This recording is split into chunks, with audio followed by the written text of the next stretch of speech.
Дорогие гости, через пару минут начинается следующая сессия. Просим занять свои места.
Paul, can you hear us?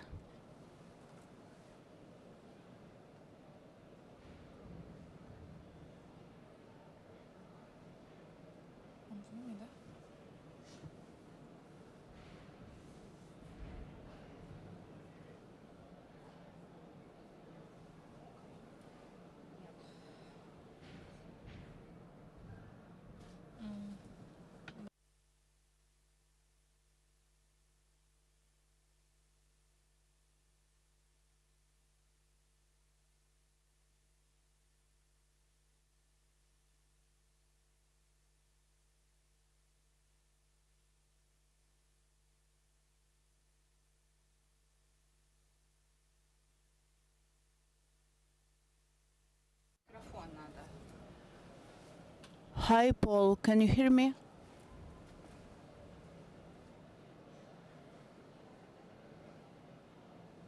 Кто-нибудь переводит? Да, мы. Нет, в смысле на русский.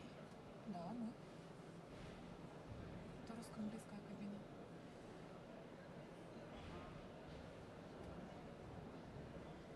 Ну, то есть он вас должен... Если правильно настроено, все, он нас должен в зуме слышать. Но это вопрос больше к техникам. Ну да.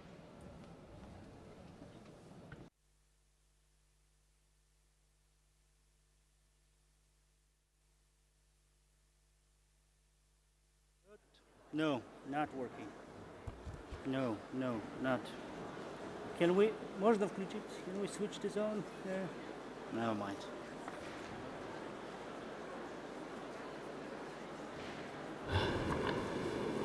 Қайырлы күн, құрметті достар.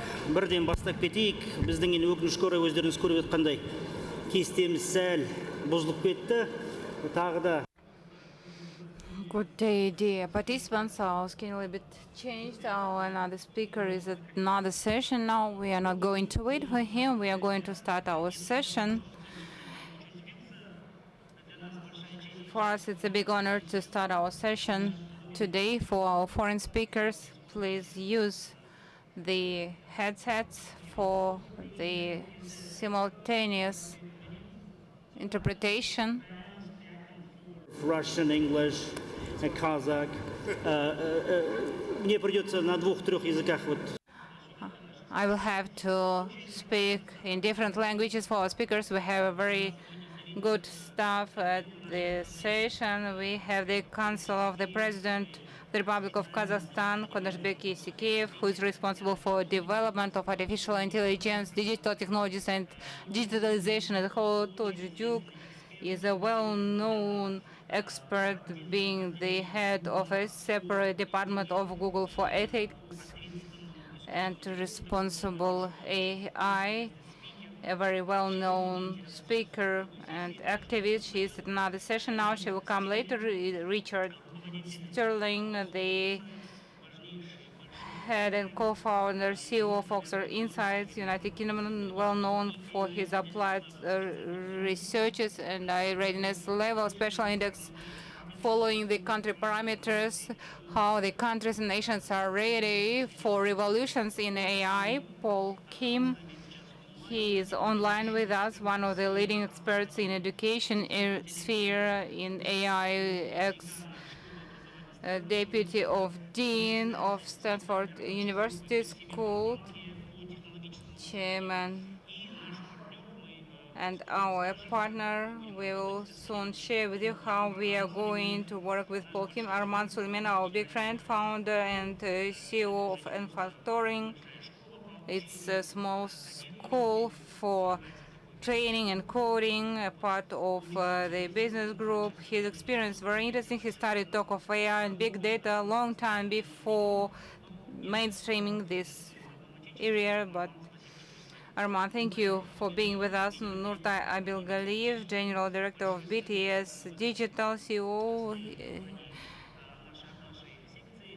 He is a part of our section, a big domestic company who is active in applying the EN, and Eric Dimla, professor, head and academic director of the first British university in Kazakhstan, KBTU, the campus, so-called branch campus, the new Demonfort University, headed by Mr. Dimla. The first graduates will be in this university this year, so we are getting ready for that. To start our panel session, I would like to give the floor for the welcome address to the Chancellor of the Republic of Advisor to the President of the Republic of Kazakhstan, Konashbek Yesikeyev.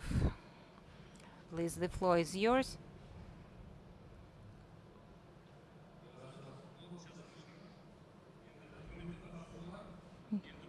Dear participants, today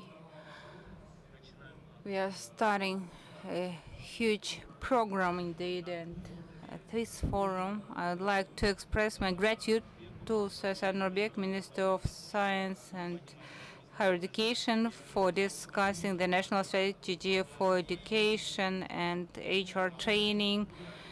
There is ISANA program. This conference is very big. There was an active participation of state representatives at the first session, and a separate panel session is dedicated to a very important topic, which is education and promotion of AI. You know that the head of the state has many times expressed his opinion on support of ISANA program. This is a project which will bring AI to everyone. It is not only a part of education programs, but also a program which is going to work with the innovative environment around the AI. And therefore, this program is really developed up to now, and the author of this idea, Mr. Paul Kim, is in online format with us. I think it would be very interesting for everyone. I would like to support this initiative of our ministry, which has done a lot. So, Sarshkebek, thank you very much. Separately for you, I think your contribution to this program is very important. I think the government authorities and school children and everyone will have to do with this program. There is clear understanding of the shape of this program, and we have this panel session to discuss this work. That is why I would like to wish you every success in discussion. We have good speakers, good participants of the program. I know personally each of you. I think you have made a good and significant contribution to development of this work. I would like to wish us every success in development. I think education is an important basement every technology starts with, and that is why when our country is speaking of some advanced technologies, you can see that it is not something occasional. This is a chain of some events connected with the educational projects. So that is why I would like to wish you from my side and from the administration of the President every very good development of this direction. Thank you for your attention.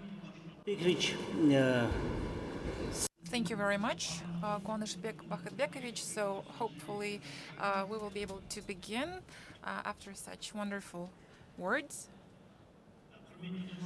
Distinguished friends, let us briefly tell you about the new program which we are here to announce officially on behalf of our ministry.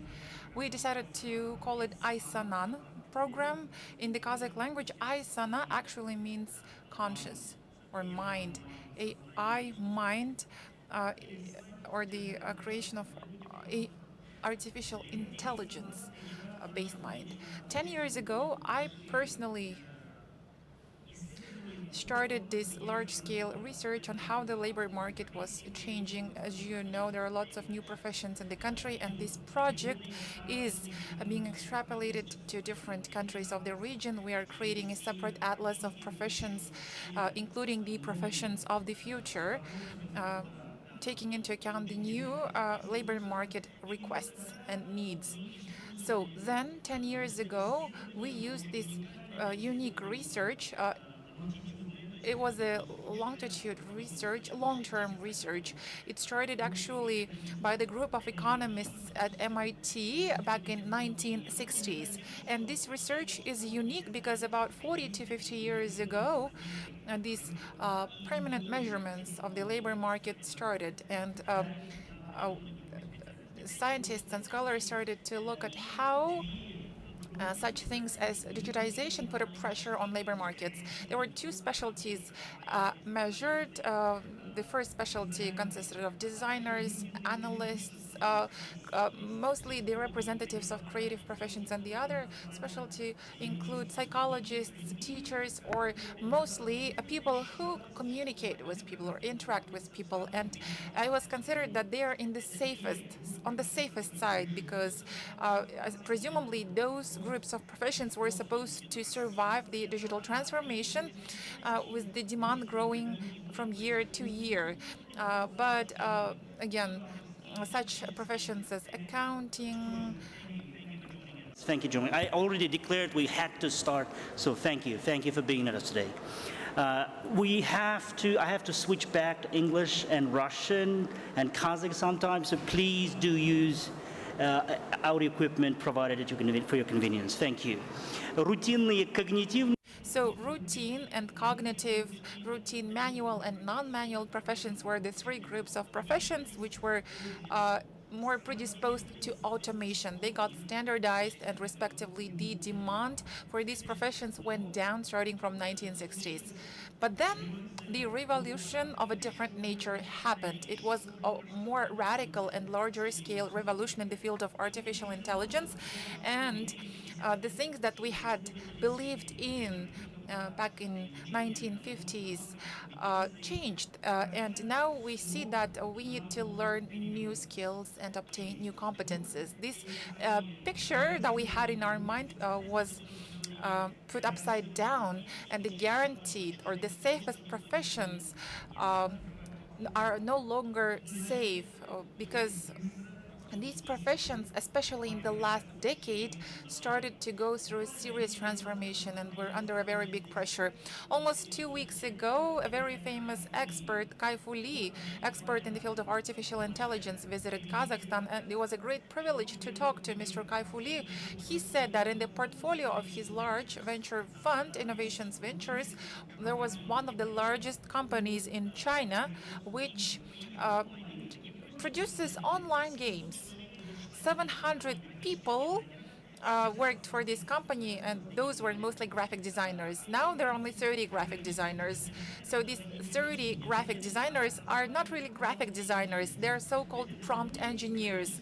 These are people who have the understanding of graphic design. They have experience. They know what picture they want to get as a result.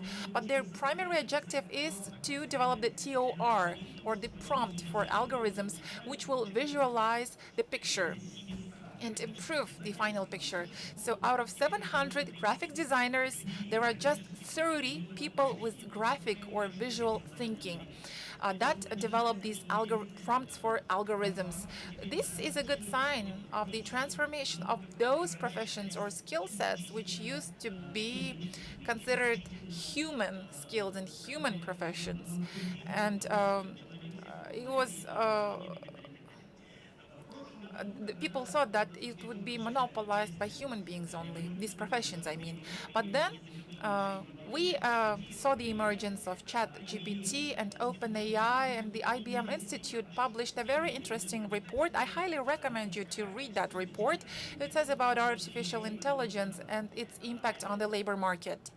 And this report comes to two very simple conclusions. The revolution in the field of artificial intelligence is here. Finally, this great revolution is here. And now artificial intelligence cannot replace people. This report contains a very good analysis sector by sector, and people who know how to use artificial intelligence, people who accepted AI as part of their daily lives, now have proper skills to use these algorithms. Thus, they managed to significantly improve their capabilities because they have a good understanding of how to adapt AI. And these people will be more competitive than those ones who ignored AI.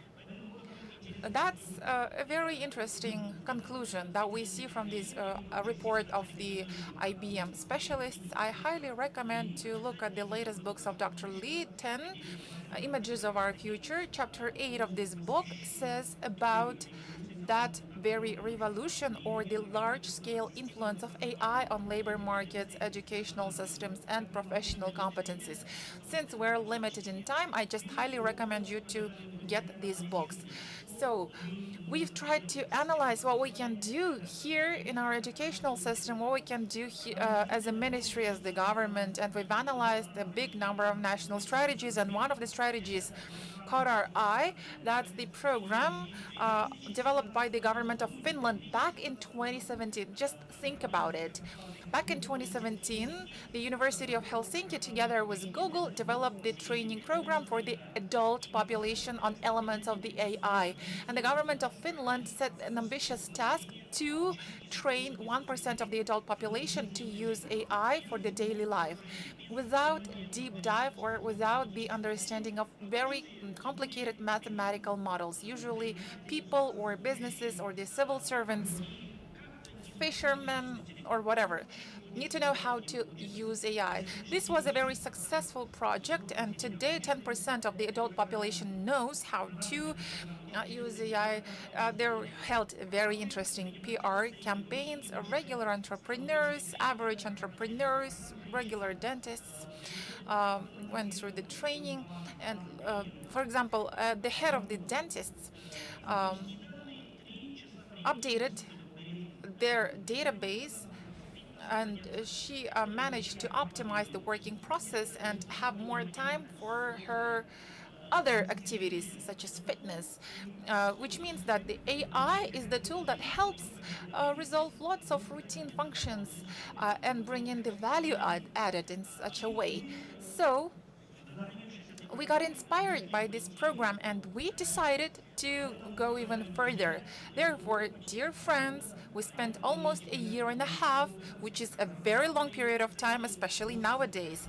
We spent a year and a half to develop the program for training human resources in the field of AI.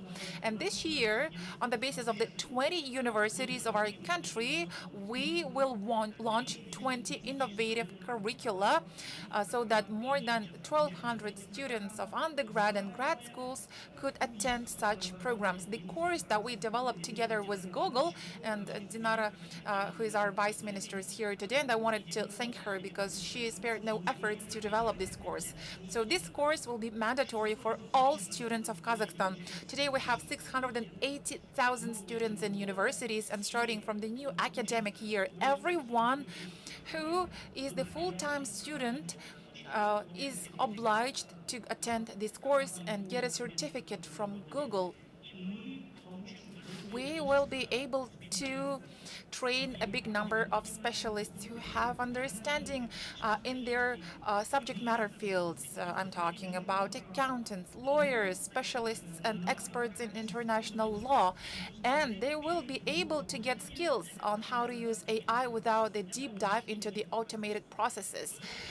In the Silicon Valley, they have this saying, 10x employees.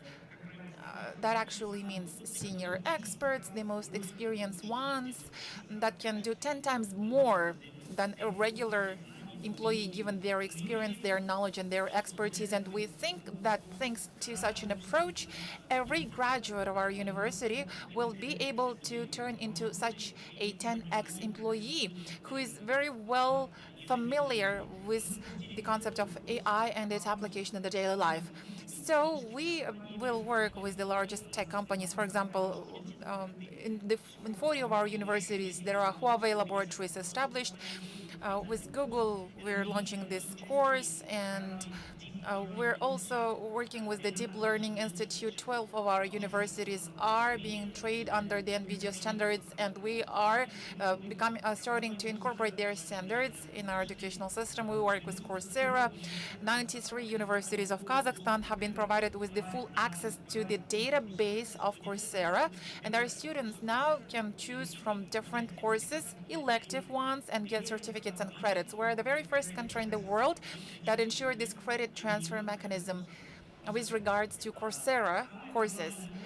The most important piece of news: In order to train AI specialists, it is not enough to just press the keyboard of your computers. Therefore, in 3,000 our universities were installing supercomputers, and I wanted to thank the provost of the Kazakh National University, named after Al-Farabi. Thanks to his concerted efforts and the good teamwork, the Al-Farabi University has this supercomputer, a large supercluster that is the most powerful one in Central Asia. And maybe it's not as powerful as top 100 supercomputers, but it perfectly serves our interests.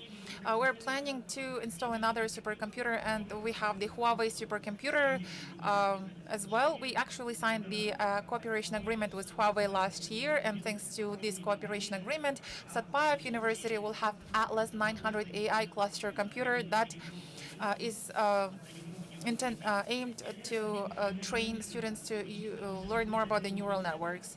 So all of the ISANA program participants will be provided with additional quota in order for our faculty members and students to take their first steps in the field of artificial intelligence with this combined capacity. Now, briefly about what we are planning to get. By attracting a great number of students who are taught the basics of AI, algorithms, and modeling, we will start the partnership with Paul Kim, who is going to take the floor online. Господин Пол Ки- Mr. Paul Kim is one of the renowned experts in the field of technological education. He's worked for Stanford for a very long time as an associate dean in the Higher School of Education. He was a chief technology officer and the chief architect.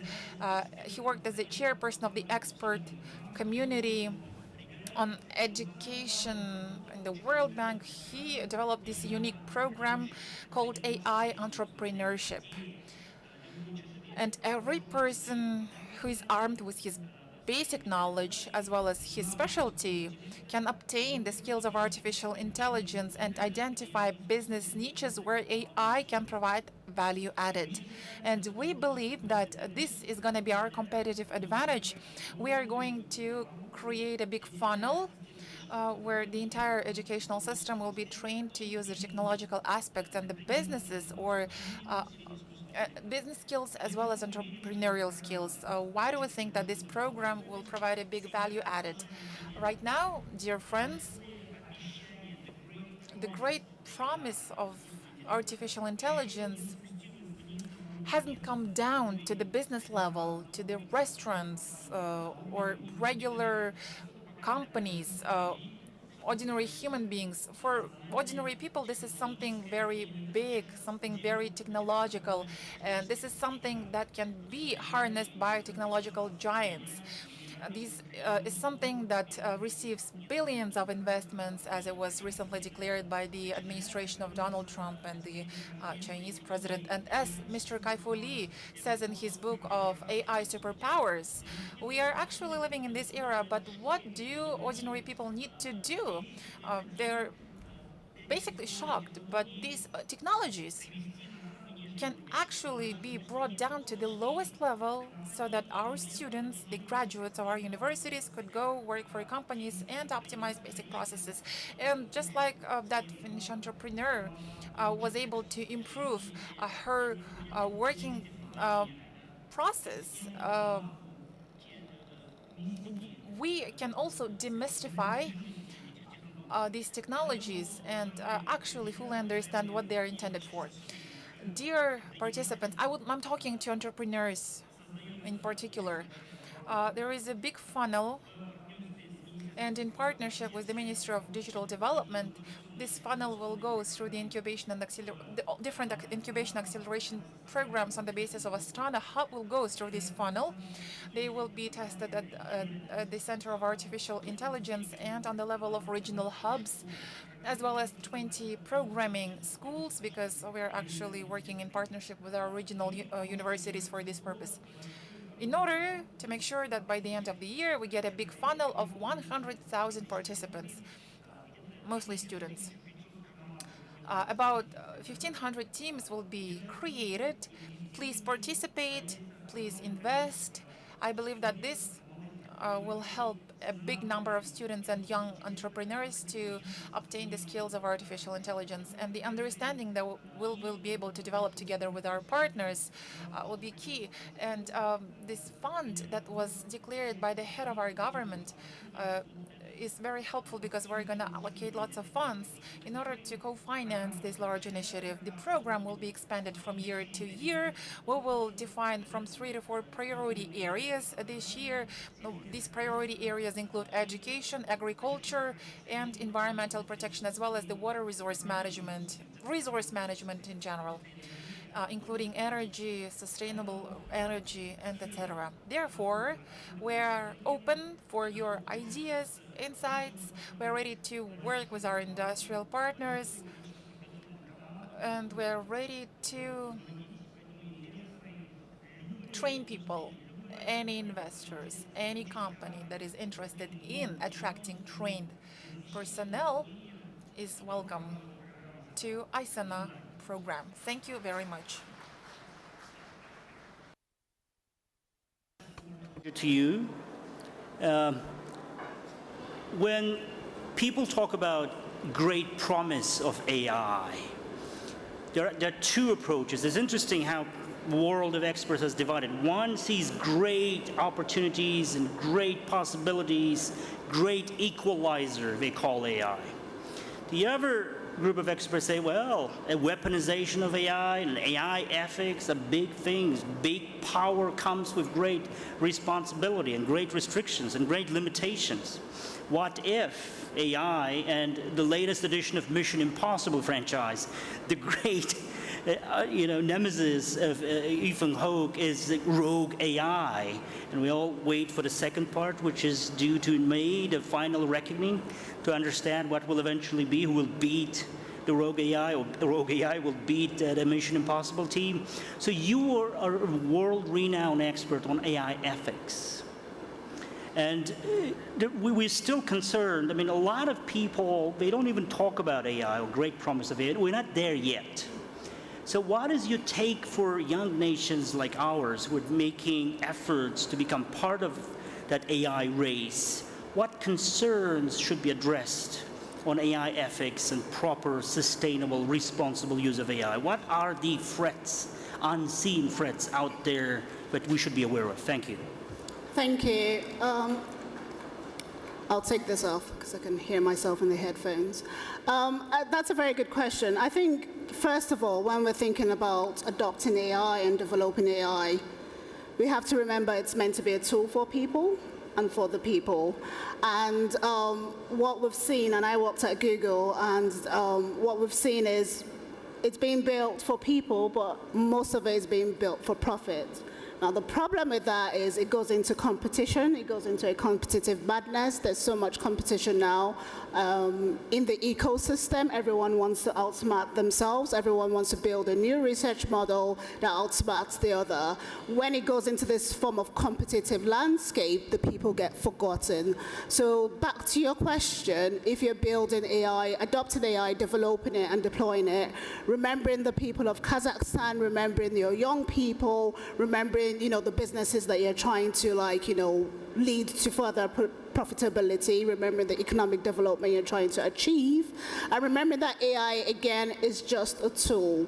So you want to think about online safety, for instance, online safety for the children. Young people are very vulnerable. We have lots of vulnerable people now getting attached to AI, getting introduced to AI at a very early age. There's so much lack of understanding of the dangers of AI, and the educators and the parents themselves don't know much about AI. So where does the safeguarding interest come into play? And you need to make sure you have the right standards, right? Having a good list of the overall risks with AI. We have online safety. We have lots of things around, bias and discrimination. We have lots of things around human rights violations, copyright violations, privacy concerns. There's so many issues facing AI today that goes beyond biorisks and threat of, human extinction. We have issues facing human beings, right? For example, there's a story, I don't know if you heard about it, of a young kid in Florida, age 14,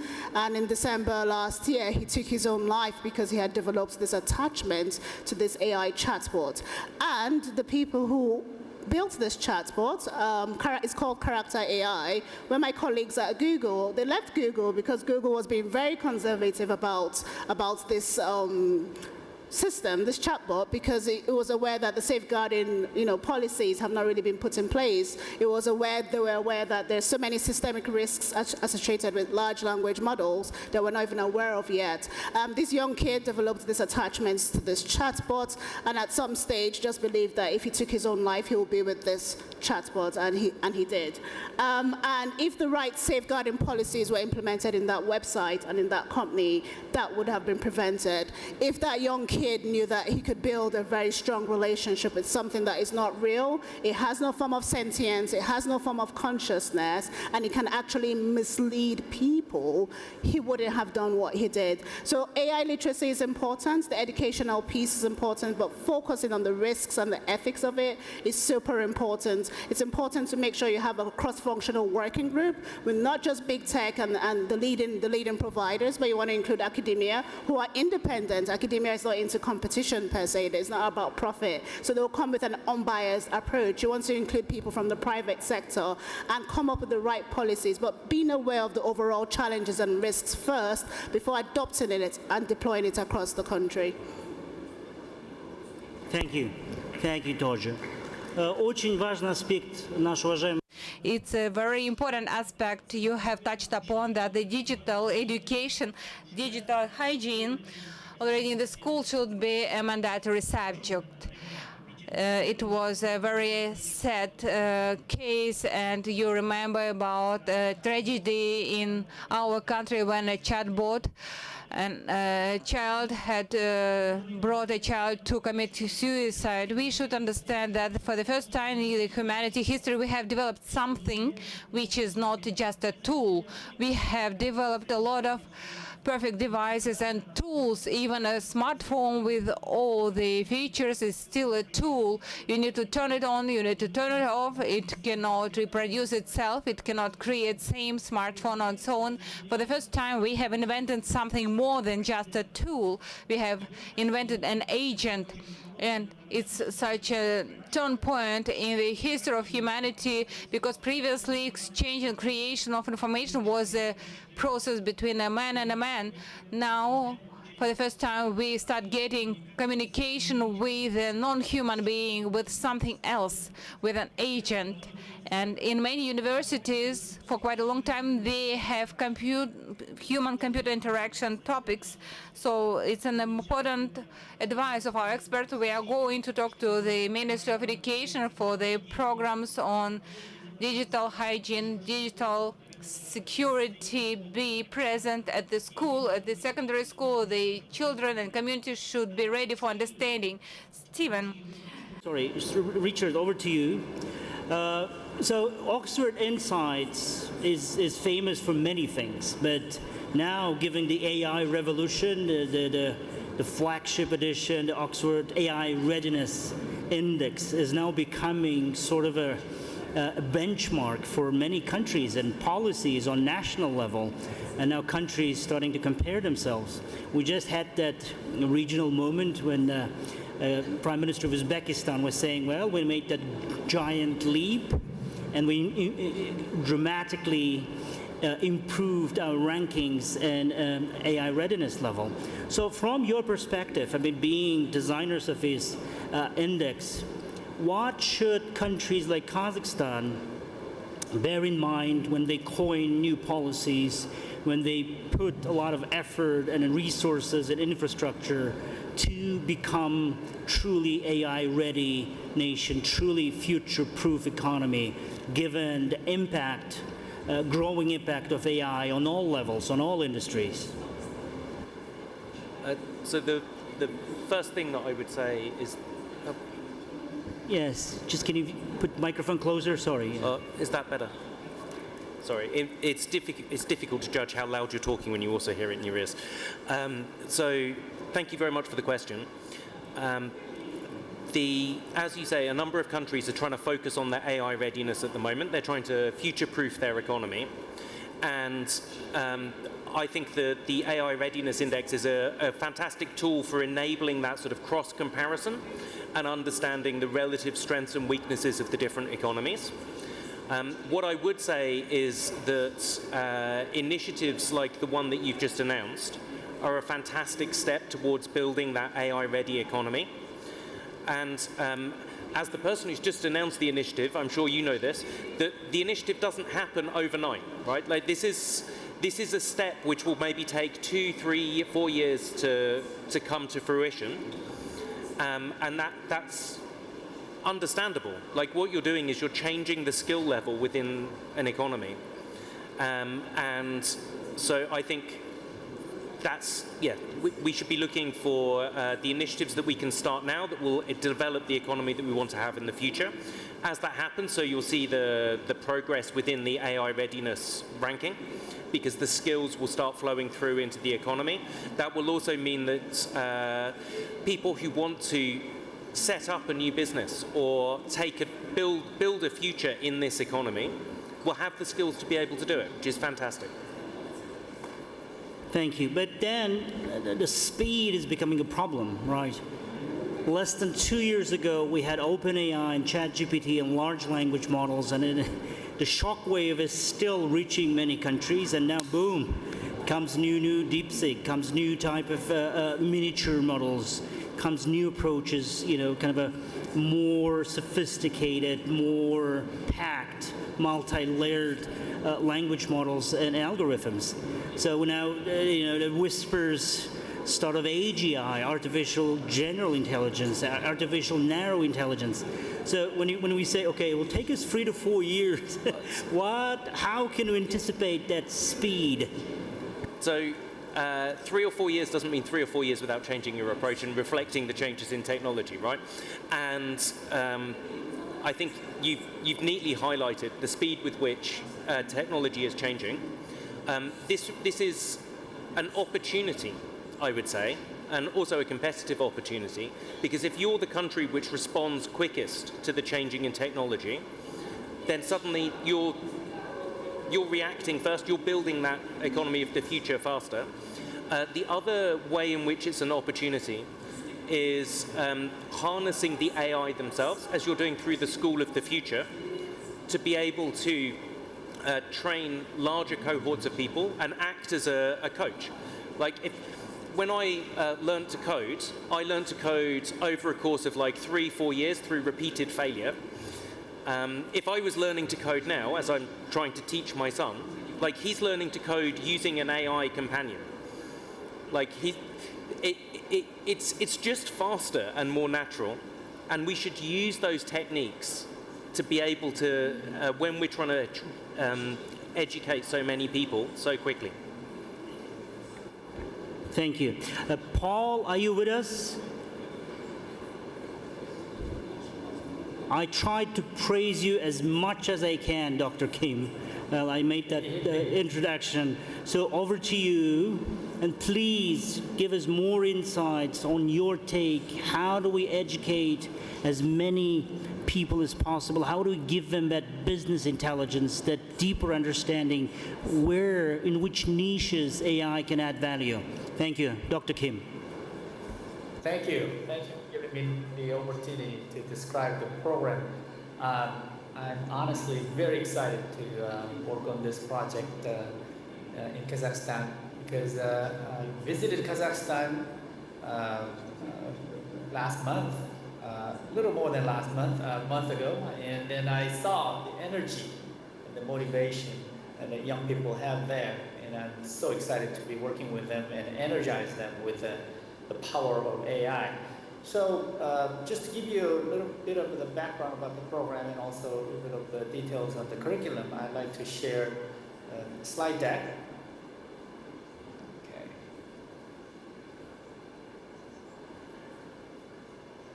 Can everyone see the slide deck? Yes.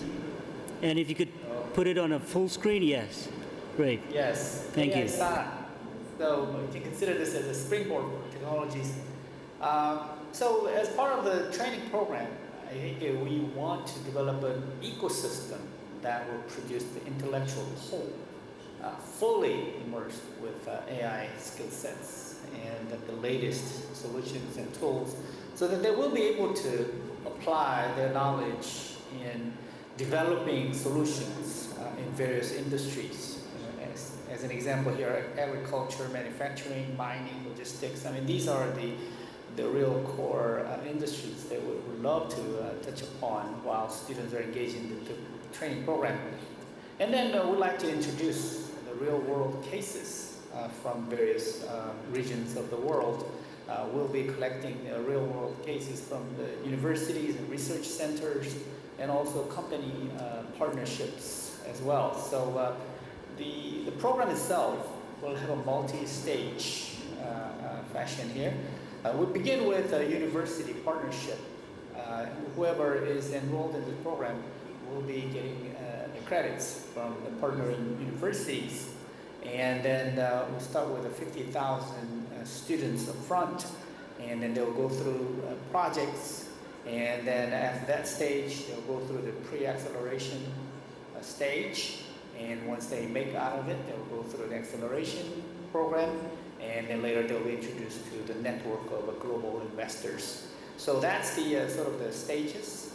In more details, in the first stage, when we work with the university partners and university students take these courses as the electives, they will be exposed to deep AI development training programs, and then they will be able to see and observe how the real world the solutions are made and deployed and then monitored and utilized to solve problems in different industries with highly practical cases.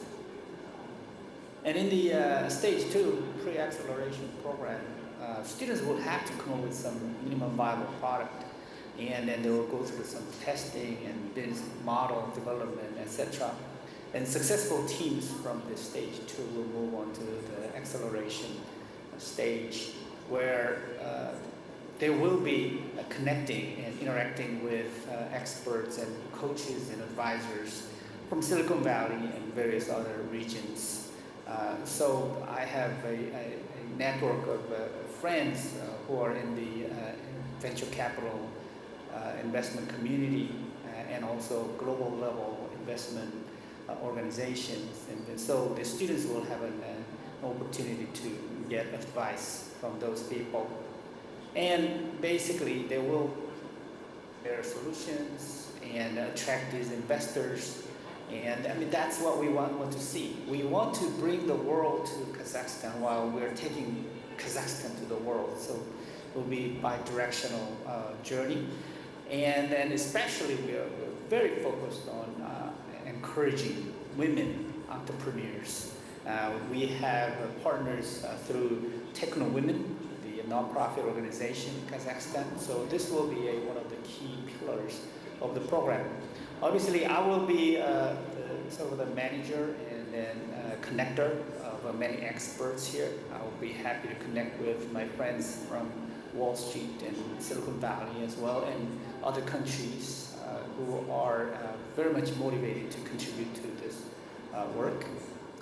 So I've just gone through this real quickly, but I think the most important thing is these people who are making all these possible, and then especially the curriculum itself.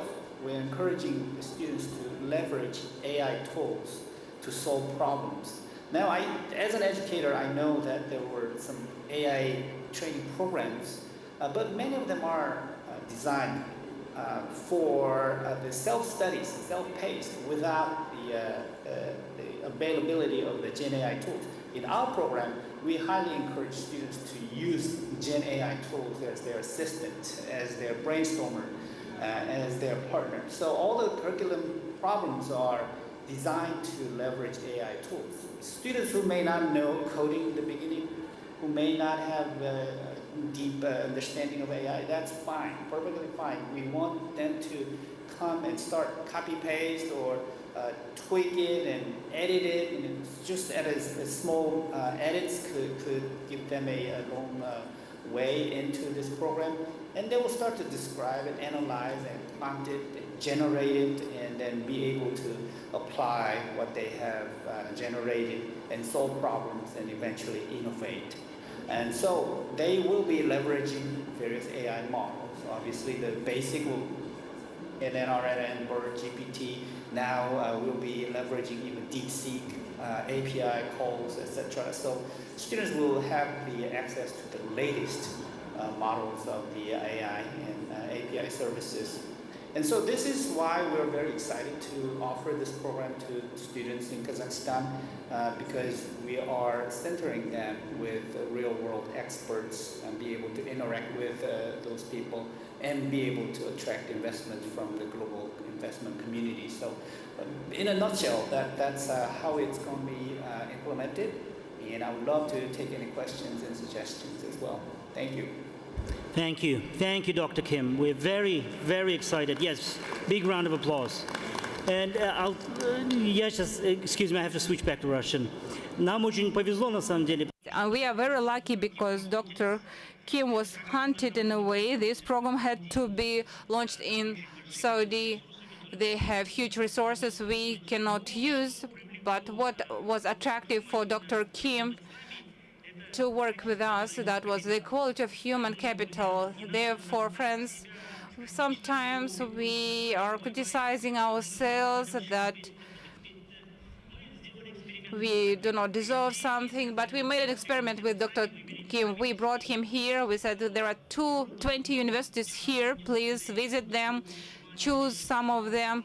That was Kazakh British University, private universities, Satpav National University, and others.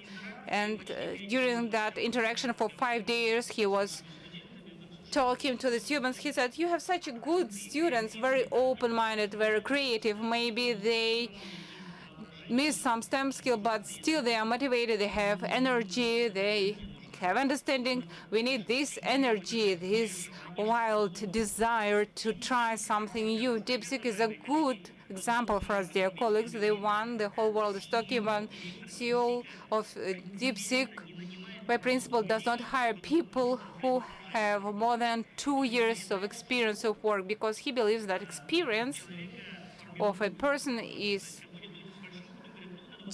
forming, shaping the mindset of this person.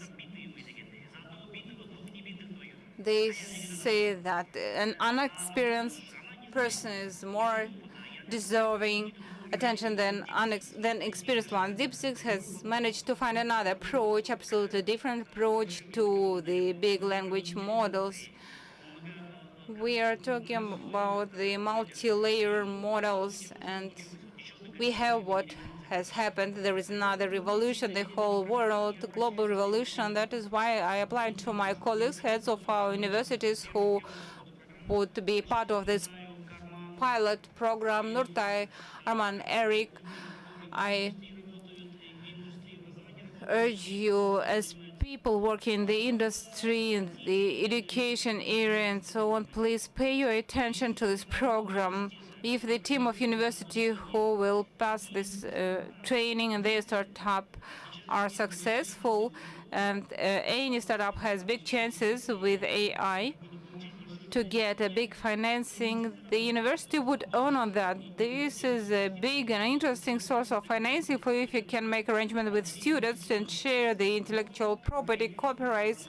That would be a breakthrough project for you personally, which would allow you to reach the international global markets. And it's important that Dr. Kim said that he is not only bringing in his personal interesting program, but also a pool of international investors who are looking for the experts in the industries to make ready the HR, the specialists in IT who are not training many IE specialists in machine engineering, in agriculture, and this becomes more and more implemented. That is why we are trying to look forward to, and our experts tell us that everything is changing so quickly, while AI is the tool for bigger companies to go into the small and medium enterprises. We need to have hundreds and thousands of specialists saturated with the knowledge about AI. That is why, dear colleagues and friends, we have a great opportunity to take advantage of this unique course and take a leap forward. Now, I would like to ask our esteemed experts, Arman and Nurtai, to tell us more about how you understand the current situation. I think, Arman, it'll be very interesting for you to speak first. We're looking forward to working with your company because you were one of the pioneers with N factorial.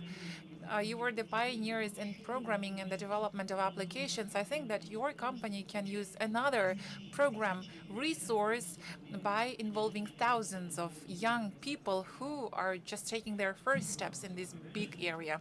Thank you very much, Mr. Nurbek. Let me briefly tell you about what we do. Probably we are known as N Factorial School because we train thousands of engineers and developers every year, and we focus on 15 different areas. Starting from 2015, we started the N Factorial Incubator. That's the program with more than 4,000 candidates, and we select the 100 best of them. Starting from 2021, the summer camp topic was AI. We selected 100 best candidates.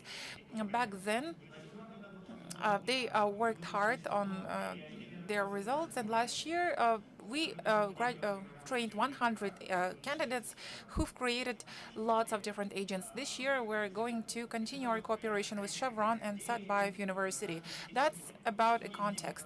Where are our graduates? They mostly work in big tech, in the very well-known companies of the European countries and the US. Lots of our candidates started to work for the venture companies. They've attracted lots of venture funds. Our graduates also ended up in Laminarium company and many other very famous companies. That's for your information, just to make you learn, help you get acquainted with the context. A year ago, by the way, we decided to become the players. We decided to form the pool of developers, very talented ones. They are the winners of AOI and ICPC. Even though they didn't have any industrial experience, they have these award winners, AOI award winners, and we decided to take a similar approach in terms of our recruiting by attracting these award winners. We created this N Factorial AI, and the goal is to make sure that in the nearest future, in the next 5 years or so, we will see the emergence of lots of software companies with one employee only. And this one employee will hire AI agents, AI designers, AI developers, AI front developers, mobile app developers, product managers, everything AI. And our company develops these AI agents. So the very first profession that we decided to focus on is the development, the profession of developers. And we decided to start with the full stack developer of AI. There is this soft bench, that's the de facto standard that checks the abilities of AI agents to resolve different programming problems. And if you look at the repository, there are lots of different problems, and the objective is to find out bugs. And the number of files there is very big, so the objective is to identify bugs and generate the patch that will fix these bugs.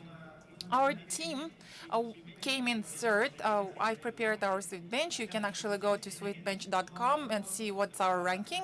Well, this is what we've been working on in the last 3 months. And let me tell you about the results of this work and what we actually came to in the process of development. So AI works in only 1 out of 5 cases. in 4 out of 5 cases, AI is not sufficient. So it seems to us that the models are not really there. Therefore, we decided to focus more on AI analytics that is more developed. So we are introducing the AI analytics into our company in order to resolve the following problems. Let's say you have lots of data in your company, you have lots of statements and reports, and you receive a question about your data. So if Power BI is not responding to your question, you look at the analytics and you get a response. You'll be provided with the solution to this problem in 3 days. But now it is possible to find the solution in under 15 seconds. Thank you very much, Arman. Arman, we really want you to become the partner of Faisana. Our resources are at your disposal because we highly appreciate your expertise and your understanding of the tech education. Nurtai, switching to you, do you think this program is going to be very helpful for businesses? Well, first of all, thank you very much for the invitation. It is an honor to be in this panel. From what I have heard, I believe Kazakhstan pays a great attention to AI and even outpaces other countries in terms of the development of AI and human intelligence. And as a head of the IT company, as someone who is interested in attracting the best human resources, I really want my employees to be very productive and much better than others. And as the head of the IT company, I realized that it's gonna create a big funnel. Just like you said, it will be a source of lots of good human resources that will help companies become better and improve ecosystems. Let me tell you about the BTS digital group of companies. So we developed the national digital ecosystem called I2. And I2 actually means AI to you. Our task is to make sure that the strengths of AI are used by every person in Kazakhstan. We have two groups of stakeholders. One group consists of regular users.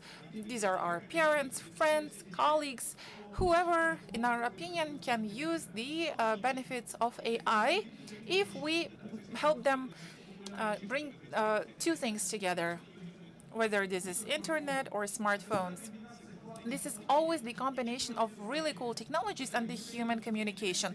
We want AI to be connected to our digital ecosystem together with human conversation. We want to connect social media with messengers and so on and so forth. So if we create this affordable tool for every person, that will allow a person to get benefits of virtual assistants and many other virtual tools in order to resolve their daily problems, then every person will become stronger, more efficient.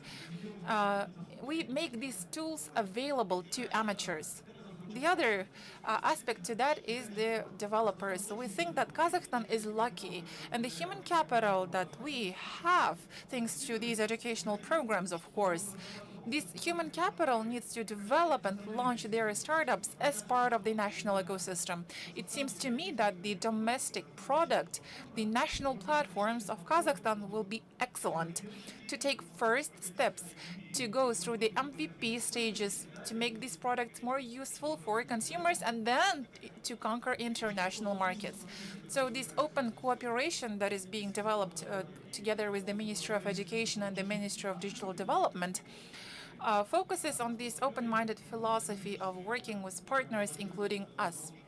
This is a great guarantee of our future success. Our last but not least, Eric Dimla, dear friends, you know that 34 strongest foreign universities started their branches in Kazakhstan. Last year, 23 branches were established. This year, 11 more branches were opened. Let's say among them there are Cardiff University, it's in top 200, one of the strongest universities of the Great Britain, University of Exeter, Glasgow, University of Science and Technologies, Korean University. So the very first university that was opened in Kazakhstan as the branch with its big separate campus was the University of Demon 4 here in Almaty, in front of Ritz-Carlton, next to Haile Berry.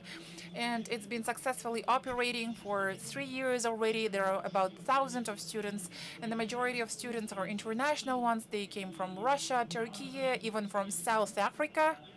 So I would like to give the floor to Mr. Dimla. This year we'll have our first cohort of graduates.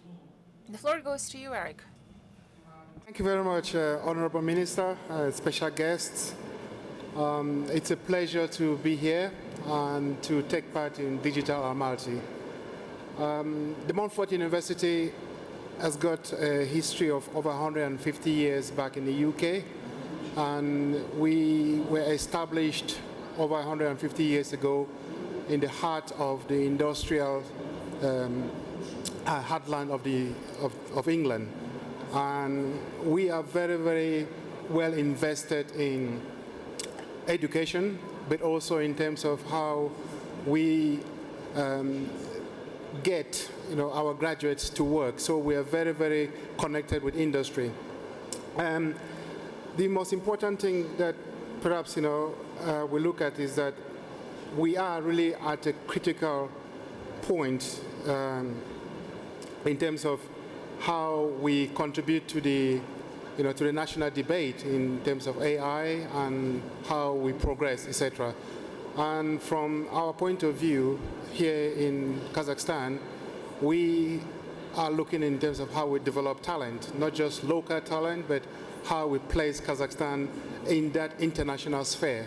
So our curriculum is not just designed with an inward kind of look, but we look outward in terms of, how our graduates are going to go out there from Kazakhstan into the global world.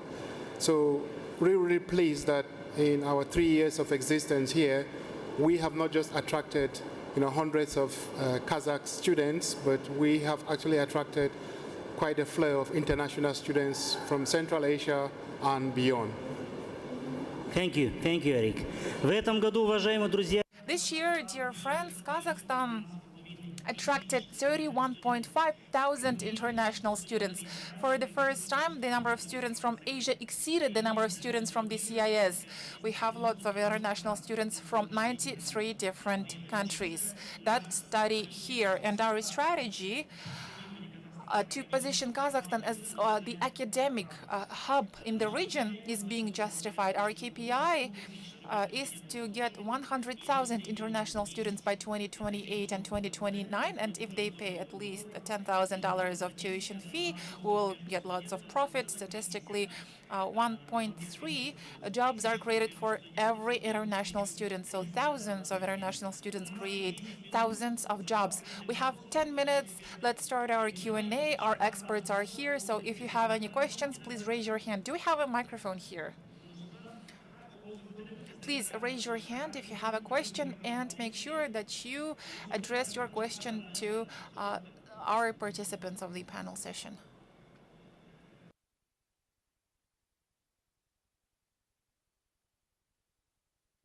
I will be brief. I have the following question. If we talk about the total integration of artificial intelligence in the schools and universities, can it be considered as the threat to imagination of children, which can even disappear or deteriorate? Was if you implement AI programs inserted in your curricula, high school level, university level, wouldn't it curb creativity and imagination? Students and children would be too dependent on AI tools and not create their own original content. Okay, I think we had a quick vote and decided that it was me. So, can you speak up, Richard, please? Yeah. So I think I was left with the short straw of answering your question. It's a great question.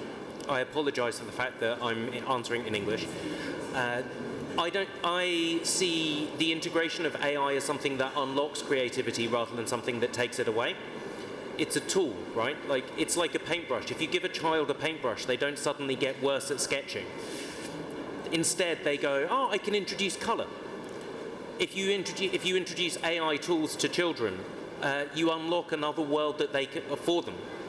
They'll still use their creativity in other ways, in the ways that are more traditional or which they do today. They just do this as well. So to me, it's a world opener rather than something which steals their ability to create. Да, Нуртай. Если позволите, If you allow me, I would like to answer this question as well, because this is a very good question. And I think that this is really useful to look at it from the historical point of view. If you look at the first MacBook, it was black and white. I'm talking about these computers that became revolutionary. They could print, they could pop up things on the screen, but they were very basic. Now, children use PowerPoint presentations. Children can use colored, animated, visual effects. And the computer has become the bicycle for your brain. AI is something like a plane for your brain. So if we create favorable conditions and let our children think broader out of the box and use AI as some unlimited tool, then, just like it was mentioned by distinguished colleagues, this will create thousands of opportunities to become more creative. I would like to give a very brief example. This is actually a very good question. My daughter studies the graphic design, and when this entire AI story began, she was very stressed out. Because I would send her different links to news about AI killing creativity, AI killing professions, AI replacing for human beings, and she would be like, "Dad, I beg you, don't send me such links." But then I hired a teacher, and she attended different courses, and she was like, "Wow, now I have a very powerful tool in order to turn my wildest imaginations into reality, because I couldn't manually design something. I had some pictures in my mind, but I didn't have enough tools to turn these into reality, and now I have no limitations in terms of the graphic design. So friends, there are two approaches. We can deny AI, saying, no, no, no, this is something scary, it's not good for us, we don't need this. But can we stop the AI revolution? Not really. It already started, and it's gonna get even more developed. That is why we believe in the ministry that we need to use these opportunities as much as possible, and we have to make sure that the greater number of people has access to these tools in order to disclose their full potential.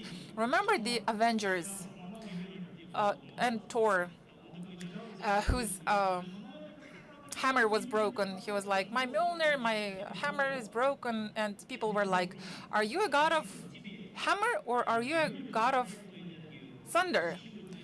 Hammer is there to help you, to make you stronger, but you're already strong enough. So same thing applies to human beings. We are the source of imagination. We are the source of ideas, and AI is there to enhance our imagination and create opportunities for us.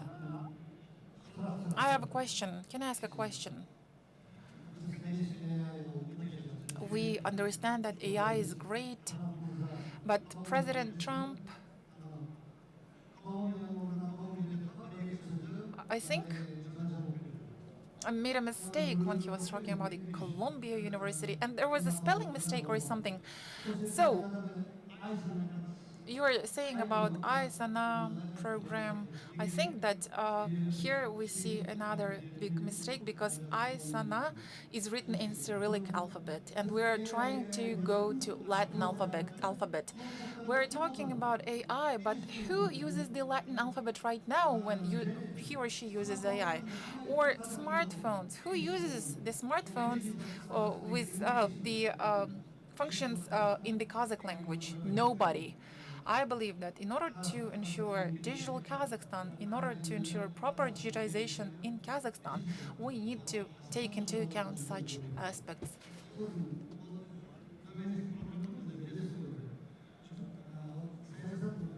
Mr.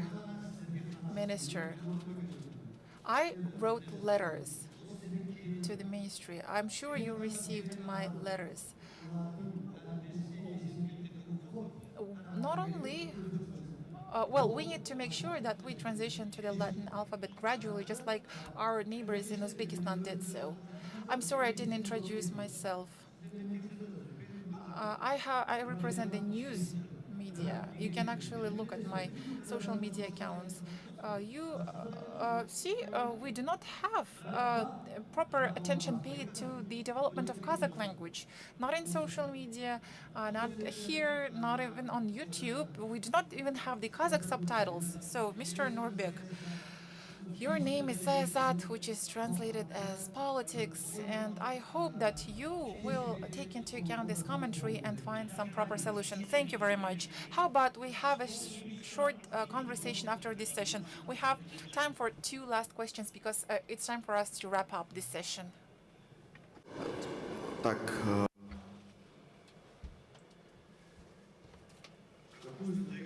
What strategy Kazakhstan is implementing to retain talents? You talked about foreigners before.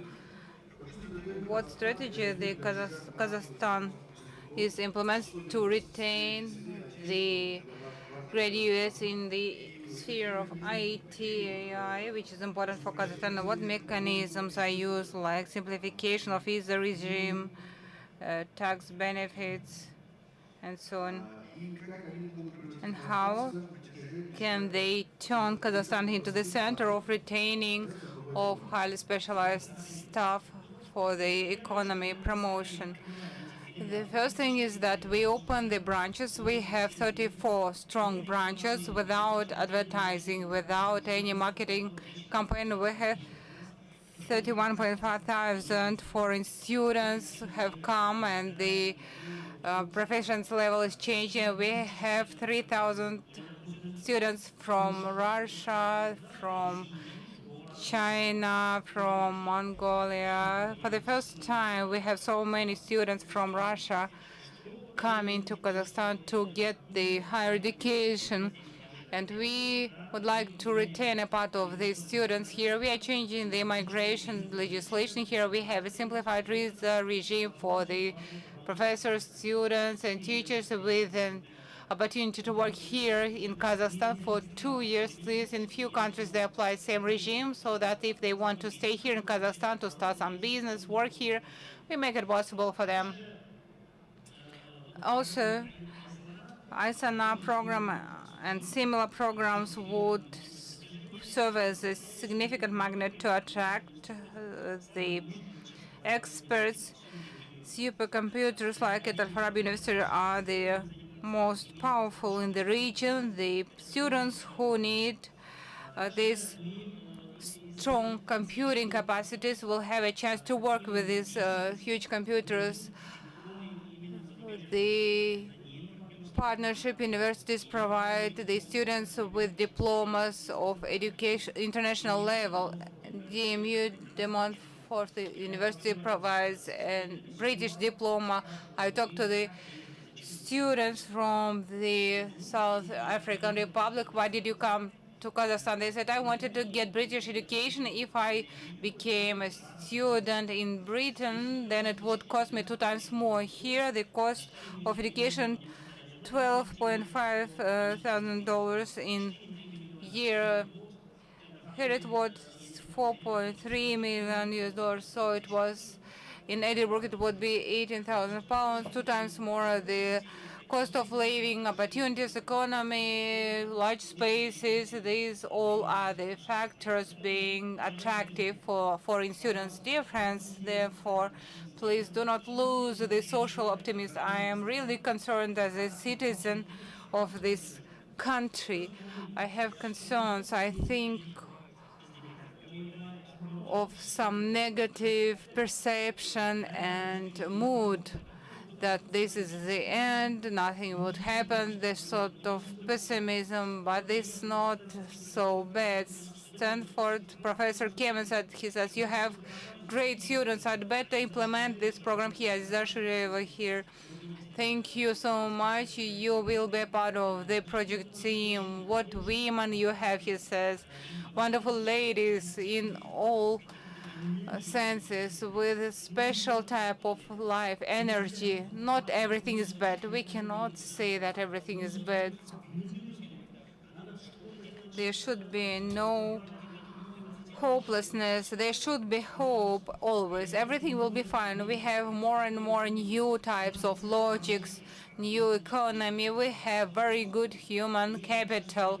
This is the basis. If our youth, our students would be able to use these tools before the large markets wake up, before the technologies reach the baseline level, we need to work looking into the future. My colleagues, professors and rectors, they know day and night we are not sleeping and thinking of what is going to happen, what can we do, what program we can create for our future, what initiatives, scientific programs. 500 hectares of land are provided to us by the mayor's office to create the genetic program. After they learned about the project in Kazakhstan, they going to start the huge program in Astana with a huge campus. AstraZeneca, one of the leading pharmaceutical companies, are going to make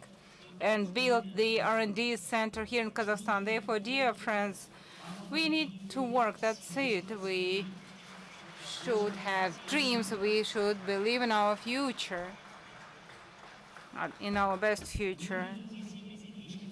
If we don't believe ourselves, no one will believe in us. For example, here there is another person here who would like to ask a question. Let us be quick. Thank you so much, Arman Suleiman. My question is to you. You have created 100 startups and AI agents in the last year. In which areas you have most of startups?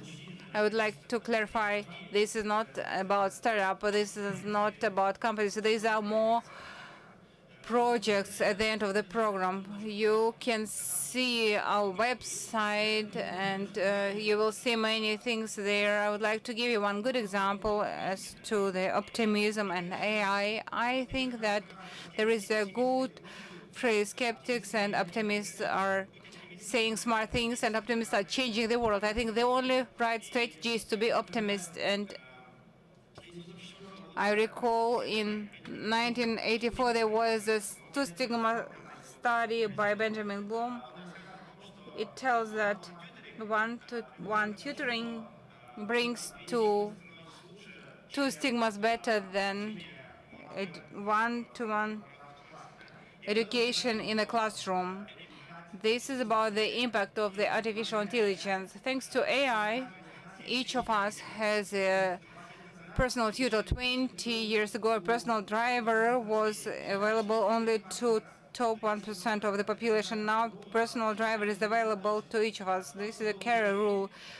Things available to the rich people now are available for the whole population. Same here. We were excited about the Two Sigma study, and we have implemented this approach in all courses. They know what you have as experience, what level you have, and they can use this experience according to your level. I think this is a great idea to be optimistic. Thank you so much. Thank you so much, Rich. Dear friends, we are run out of time. I have one simple question to our speakers. Every single of our experts today. If you had all the power of AI at your disposal, a magic wand, AGI, artificial general intelligence, Anurag, the all-knowing, what one thing only, you would have changed in this world? Humanity. I'm joking. No more humans? Thank you. I think it's the perception we see of ourselves, right? The value of human lives and human safety. It's super important, and if I do have that tool, I just need to drum it in the hearts of everyone to remember that each human being is valuable, and we do have long lives to live on this earth, and we just need to work together to make sure that we live and serve each other. Thank you. Arman? I believe in the principle that the talents are spread equally and opportunities are spread equally. That is why I would make it to the maximum available the benefits and technologies for all people in the world, like great equalizer. It's such a shame I put my headphones on, because that was what I was going to say. No, you didn't steal it. I just need to think up something more inventive than investing in NVIDIA 5 years ago. No, I think yours is right.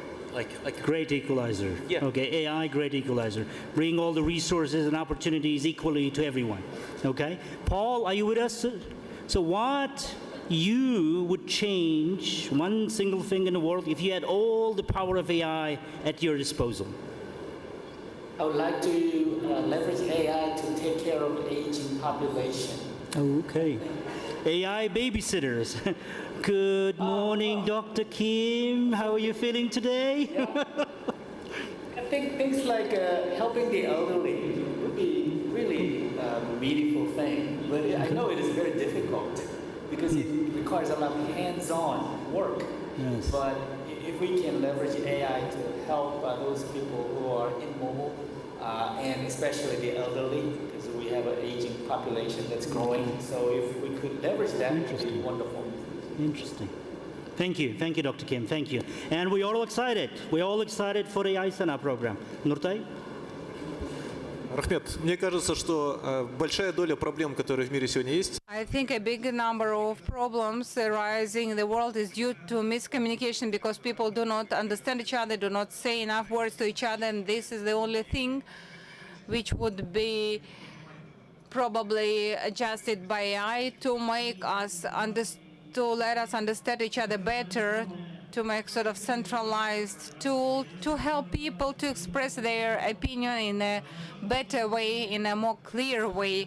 I think people quite frequently look at things from different perspectives and use different vocabularies, different words, different dictionaries used in different languages. They create different projections, and therefore, if AI could help understand the same concept for people with different concepts and perspectives, then it would be able to eliminate the unnecessary misunderstanding.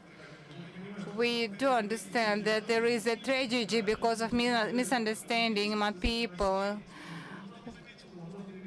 We need to explain many things which were not clear to other things. If people could explain each other properly, then we could avoid many problems. Thank you so much. It's a great idea. Perspective, as an educator, as an engineer, inclusivity is really, really important, and inclusivity from conception all the way to deployment and use. And that inclusivity must also include access. And I think access is really, really important as well. And the journey that we've seen AI gone through, I can remember when I did my PhD, I was using very, very simple models for data analysis. But the stage at which we find AI now is so vast and is so elaborate that people who are looking at very, very simple operations are completely lost. So therefore, inclusivity as well as access is really important. Thank you. Thank you, Yuri. Ну и мой ответ – образование. Самое качественное образование каждому ребенку, каждому человеку. My idea is about education, which should be accessible for every child, for every person in the world. Let's give us a round of applause. Thank you so much, and let us be optimistic in viewing this new, amazing world we are entering now. Thank you so much.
Уважаемые дамы и господа, следующая панельная сессия начнется в течение 5 минут. Пожалуйста, занимайте места в президиуме и на своем.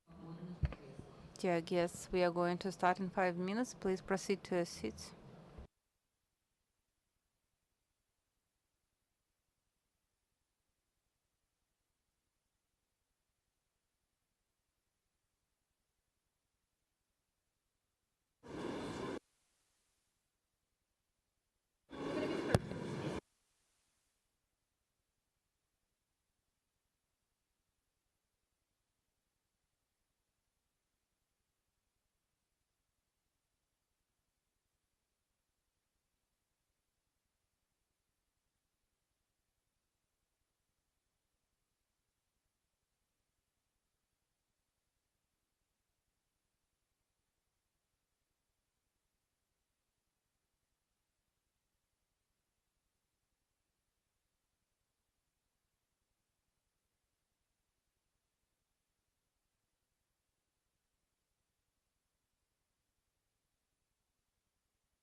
Добрый день, участники форума.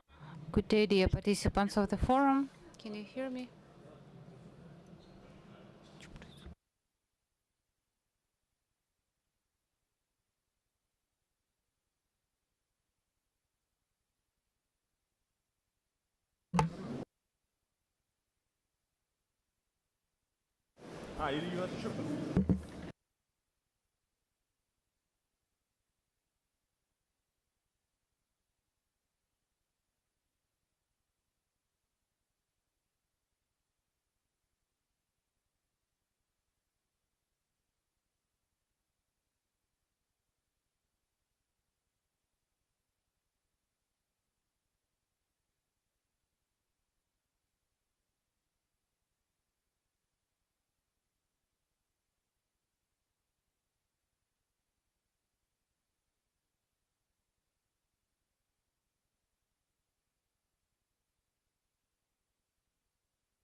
Добрый день, участники форума.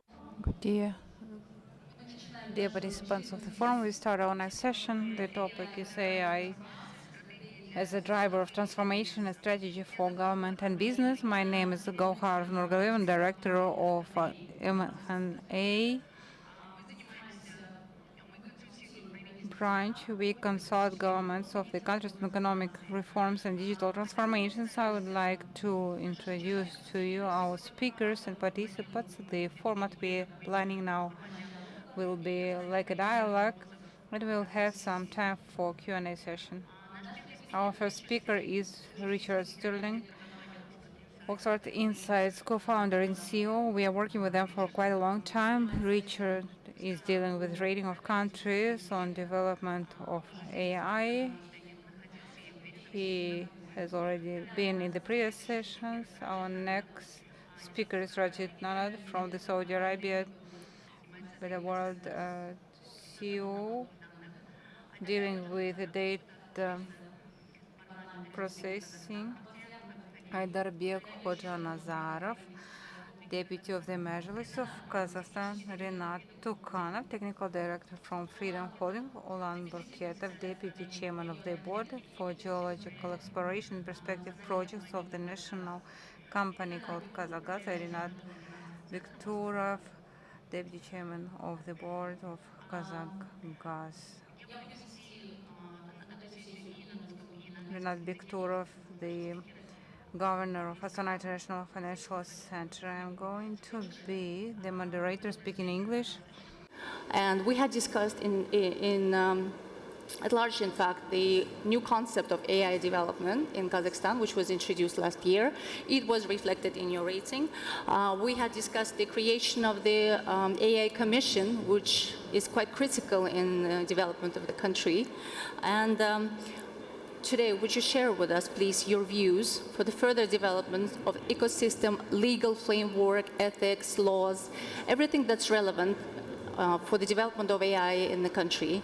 And as we had also heard here and discussed on many other stages, AI currently is a field where most countries are competing with each other, in fact, and with the general trend of development. Thank you. Thank you very much. So, as you say, like most countries at the moment are competing in the field of AI development. They are launching strategies, they're making heavy investments. I'm sure we'll hear from one example later, at least, in Saudi Arabia, where they've done this. But I think now it's probably helpful for me to reflect on the things that I've heard are happening here, and the contribution that they will make towards 2025. You know, the developments that I've seen here in Kazakhstan are impressive, and I mean, earlier on today I said that what was needed was a government that had vision, got a grip, and marshaled everybody in government, all departments, all ministries towards it. And I think that's what you've got here. You know, we've heard today the Prime Minister talking about the new AI law that's coming and the setting out of ethical standards. You've heard from the Digital Minister about how they're setting up a hub in Astana, building on the successful digital hub to create AI businesses and support people through. You've heard about the capital investment that's coming from the investment fund and the private sector partners who have already put up substantial investments towards that. And you've seen today, like the talent that there is, you know, and how that's going to be nurtured by the Ministry of Education in the Al Sana program, which they're launching. Well, they've just launched today. You know, so I think 2025 is going to be a really good year for Kazakhstan in terms of like AI readiness and competitiveness.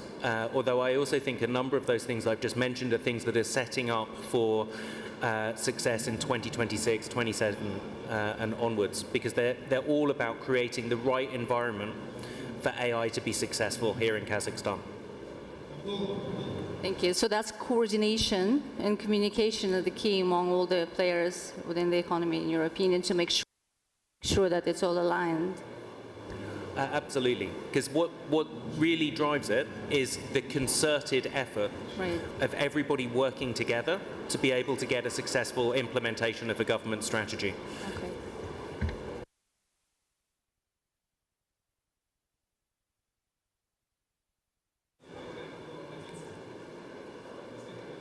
So Mr. Nanda,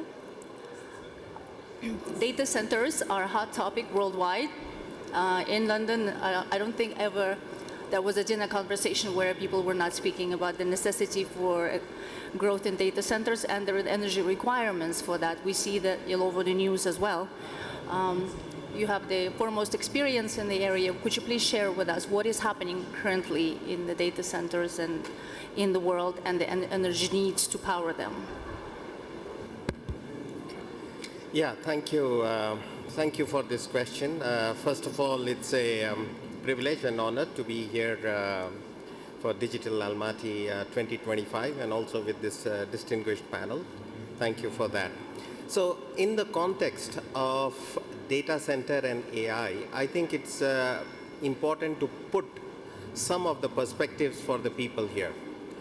First and foremost is for people to understand that the whole AI dream of this world, someone puts it as $1 trillion, McKinsey puts it as $5 trillion, Goldman Sachs puts it as $10 trillion. It doesn't matter, because anyway, the number of zeros are far too much for all of us to see with our naked eye. It is the biggest opportunity, all of us have to agree. It is going to be the biggest transformation the world has seen in the last 100 years. That is clear. The only thing what is not understood at this stage is the pace at which it will happen and the quantum of that impact out there. But what people need to understand is, very importantly, that the whole AI dream relies on one important thing. The biggest enabler of the AI dream of the world, not just Central Asia, not just Kazakhstan, is the physical infrastructure. And that physical infrastructure is nothing but data centers. If you do not have data centers, you will not be able to take the workload of AI, whether it is in terms of training of the language models, whether it is in terms of the inference training, whether it is in terms of the fine-tuning, and so on and so forth, all the aspects of AI. If I can draw a parallel in very simple words, you can build the best and the most advanced auto factory in the world, but if you don't have the roads, you know what? Those cars will not leave the factory, because where will you take them? How will you drive them? You have to first build the roads. It's as simple as that. And therefore, you need the data centers to come in order to realize that. Having put this into perspective, the next point for me, very quickly, is to understand that the whole data business in the world is no more, as it was in the last 2 decades, a pure data business. It is now the nexus of energy and data. They are now intertwined with each other. They are linked to each other. And if there is no energy, there is no data. In fact, data going forward is nothing but the manifestation of energy. If you look into data centers and you do a simple life cycle cost, you will see that 60% of the life cycle cost of a data center is the whole energy cost. And therefore, to take that march forward, to take that leap forward in the context of AI, you trace it back to data centers. To take that leap forward in the context of building these data centers, which is the AI infrastructure, the bottom of the barrel, in simple words, you need energy and you need to connect with each other. And we at Data Vault are doing exactly that. What we are doing is we are giving integrated solutions. We are not just building the data center and saying energy is the problem of the grid. We are giving integrated solutions. Number two, we all need to understand that the industry of data centers, which consumes energy, is today one of the biggest polluters. The level of carbon that is emitted from this industry is same to the whole global aviation industry. and at the rate at which energy is required, by 2030 it is expected to be at the level of the entire power industry or the energy industry. And we all know that the grid is not getting green as fast as we all thought. So it is important also to green this industry, this sector. There's no point in the world spending 28 COPs across the entire universe to solve for one problem, and then in 10 years realize we have created the next dinosaur in terms of the carbon footprint. So it's important to green it. It is important to understand the importance of creating that reliability and security of services through the energy, integrate all of them, and then come with that infrastructure which I call as the road for the cars to ply on that road. Thank you. Thank you very much.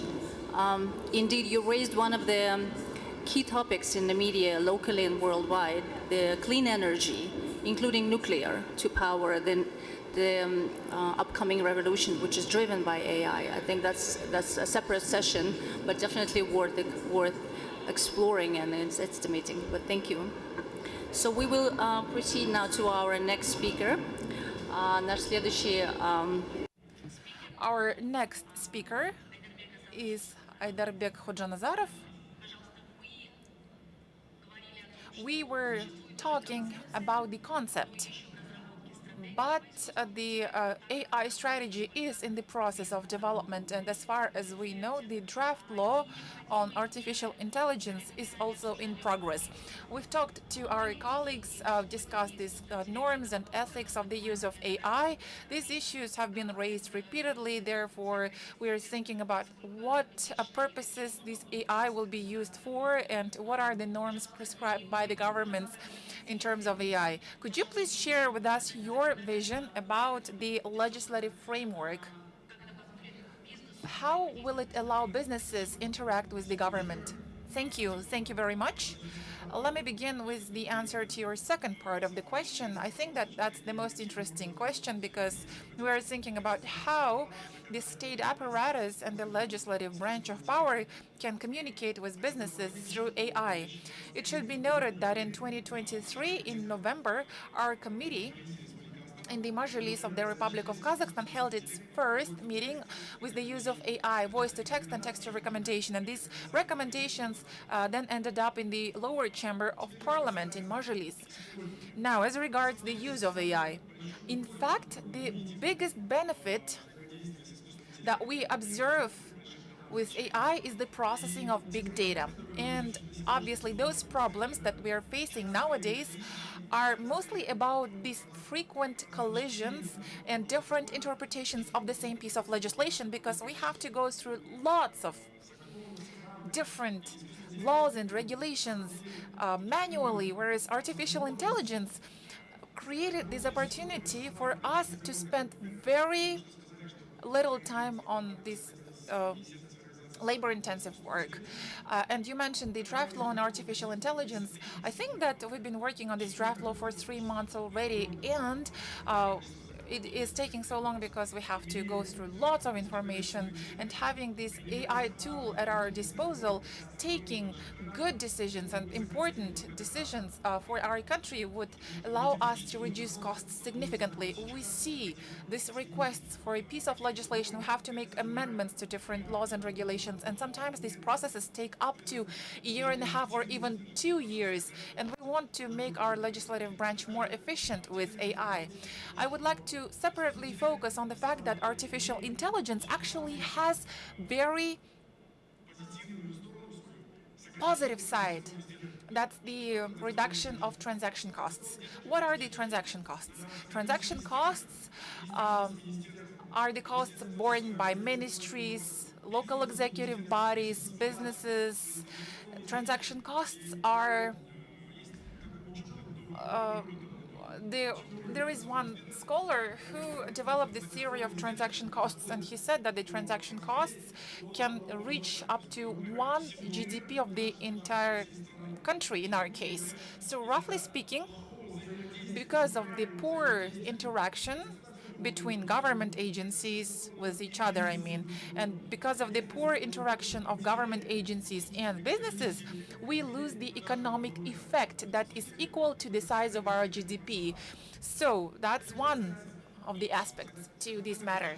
Now, as regards the draft law that is in progress of in the process of development, we hope that this law will soon go to the lower chamber of parliament. We are offering our amendments, and as our colleague already mentioned, we always talk about the provision of support to investors who are going to build those roads conditionally.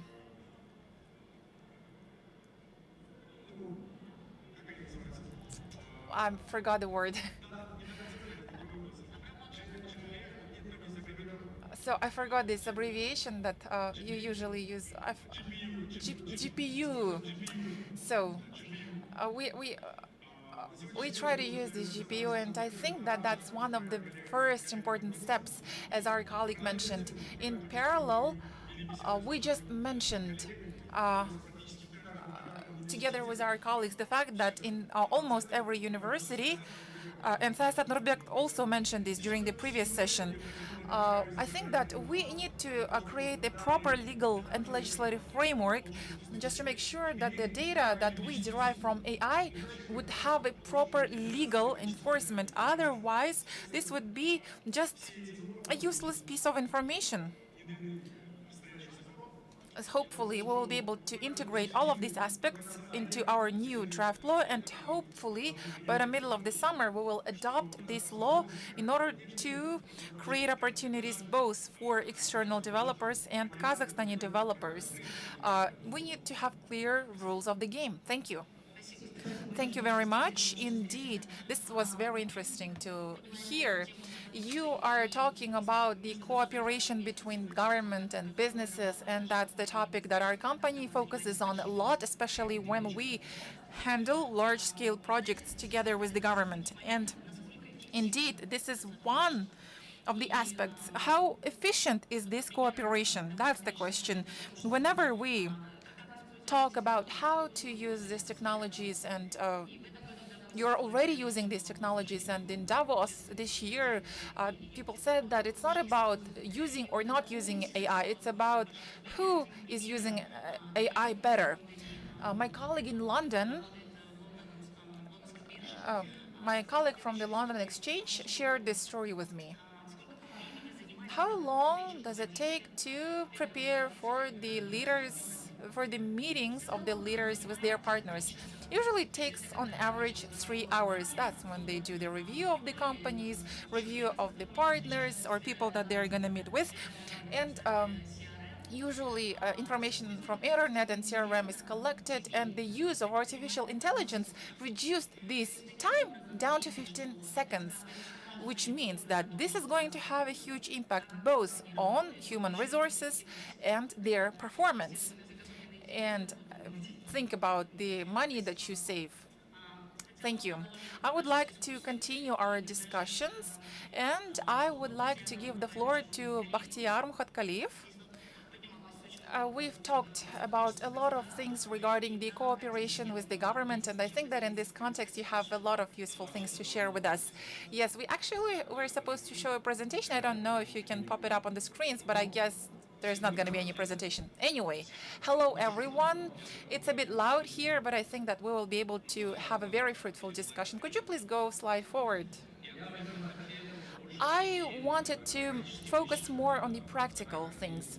Since we are actively developing, we're actively discussing such things in the government, and the Prime Minister today shared the vision of AI here in Kazakhstan. Just a few days ago, the President held the government meeting where he paid a lot of attention to the development of and integration of artificial intelligence. And I think that this forum brought together lots of IT experts. I myself am an IT specialist. I have an IT background, and I believe that a lot of people are thinking about the creation of these super data centers. It's going to become a new trend. If large economies used to build large factories, in addition to factories, the countries now are gonna build large data centers. Yes, there are many alternative solutions such as DeepSeek, lower costs, same results. But in the technological sense, the availability of resources will help get more models, hence more opportunities. So the presence of super data centers will be like super modern factories of the 21st century. Kazakhstan is keeping up with this progress, and I would like to share some statistics with you. When it comes to AI, lots of countries are in their starting positions, but when it comes to digitization, Kazakhstan is taking a very good position on this point. We are in the top 10 of the countries that provide best online services. You've used electronic government portal, you've all got some documents from the banking applications. That's the example of a great collaboration of the banks and the government. We have different types of interaction with the government in the digital format, and the government is moving on, doing more in this regard. It is really important to switch to the brand new format. If from the practical standpoint we view AI in a certain way, let's say in the state apparatus, we can see all of the tax proceeds and financial expenditures in the online mode. And hence, we can come up with certain projections. But from the standpoint of integration of AI, we're talking about the establishment of the financial intelligence that would provide projections and help shape our future from the standpoint of potential risks, promising projects, and etc. So let's say in a certain region, we need to attract more investments. Let's say Sarang in Karagandi region, they started their active manufacturing phase. It would be possible to come up with more accurate projections. Now let's talk about the AI in the social sphere. I think here, if you've heard about it or if you read about it, what's the purpose of AI? It's not something abstract. AI, oh, the companies that produce pharmaceuticals want to use AI in order to personalize the production of pharmaceuticals. Let's say aspirin. Aspirin would be personalized for each and every person depending on his or her health condition. That's a completely new level of healthcare. We see that we need to create so-called personalized medicine centers. And it's not available to everyone right now, but I believe that it is worth further examination. From the standpoint of devices, basically everyone has smartwatch or smartphones. Some countries are even using them actively, and they even certify the production of these devices that we buy. Hence, the health indicators of a human can be taken from these devices. And if a person feels really bad, then the ambulance can actually look at the measurements of personal devices of people in order to provide more personalized medical assistance. It is also worth looking at what the government can do as well as businesses in order to see what's the potential cooperation between the government and businesses. I think that the Kazakhstani business has to be better prepared for AI. If, for example, we look at the agricultural sector, undoubtedly we have the representatives of agriculture here, and probably we need to think about the increase in efficiency of agriculture. Of course, farmers want to have bigger yields. Even though we are limited in land and the land plots require, and the soil requires fertilizers, I think that from the standpoint of the use of AI, it would be possible to increase the performance of agricultural sector and get better yields from year to year. And I'm talking about the creation of so-called intellectual fields. In Almaty, I saw lots of coffee shops, restaurants. I believe that here we can think about the hyper-personalization of catering services. Let's say a workshop will be able to better understand you and your preferences. Let's say you buy a cappuccino and you prefer 2 pieces of sugar in your cappuccino, and so on and so forth. AI will be able to process this data and offer you the product that you're willing to order. And this service can be streamlined to other regions and provided to you wherever you are. And if other coffee shops or restaurants fail to provide such services, well, that's the matter of competition. And those organizations that have resources will try to use this approach. The question is, how soon will this happen? I have a few slides left, and I think that since we have lots of IT specialists here, probably you will find this interesting. As the IT person, I can state with confidence that not every IT specialist realized at one point how rapidly the world was changing. If they used to code, now there is no need in coding anymore, manually, I mean, because if you have a good grasp of digitization, you can just open your ChatGPT and give an instruction, and the code will be generated by ChatGPT and even tested and deployed by ChatGPT, which means that you will have a drone or the remote control or whatever that you can manage via ChatGPT. You don't even have to have proper skills to code instructions on your own.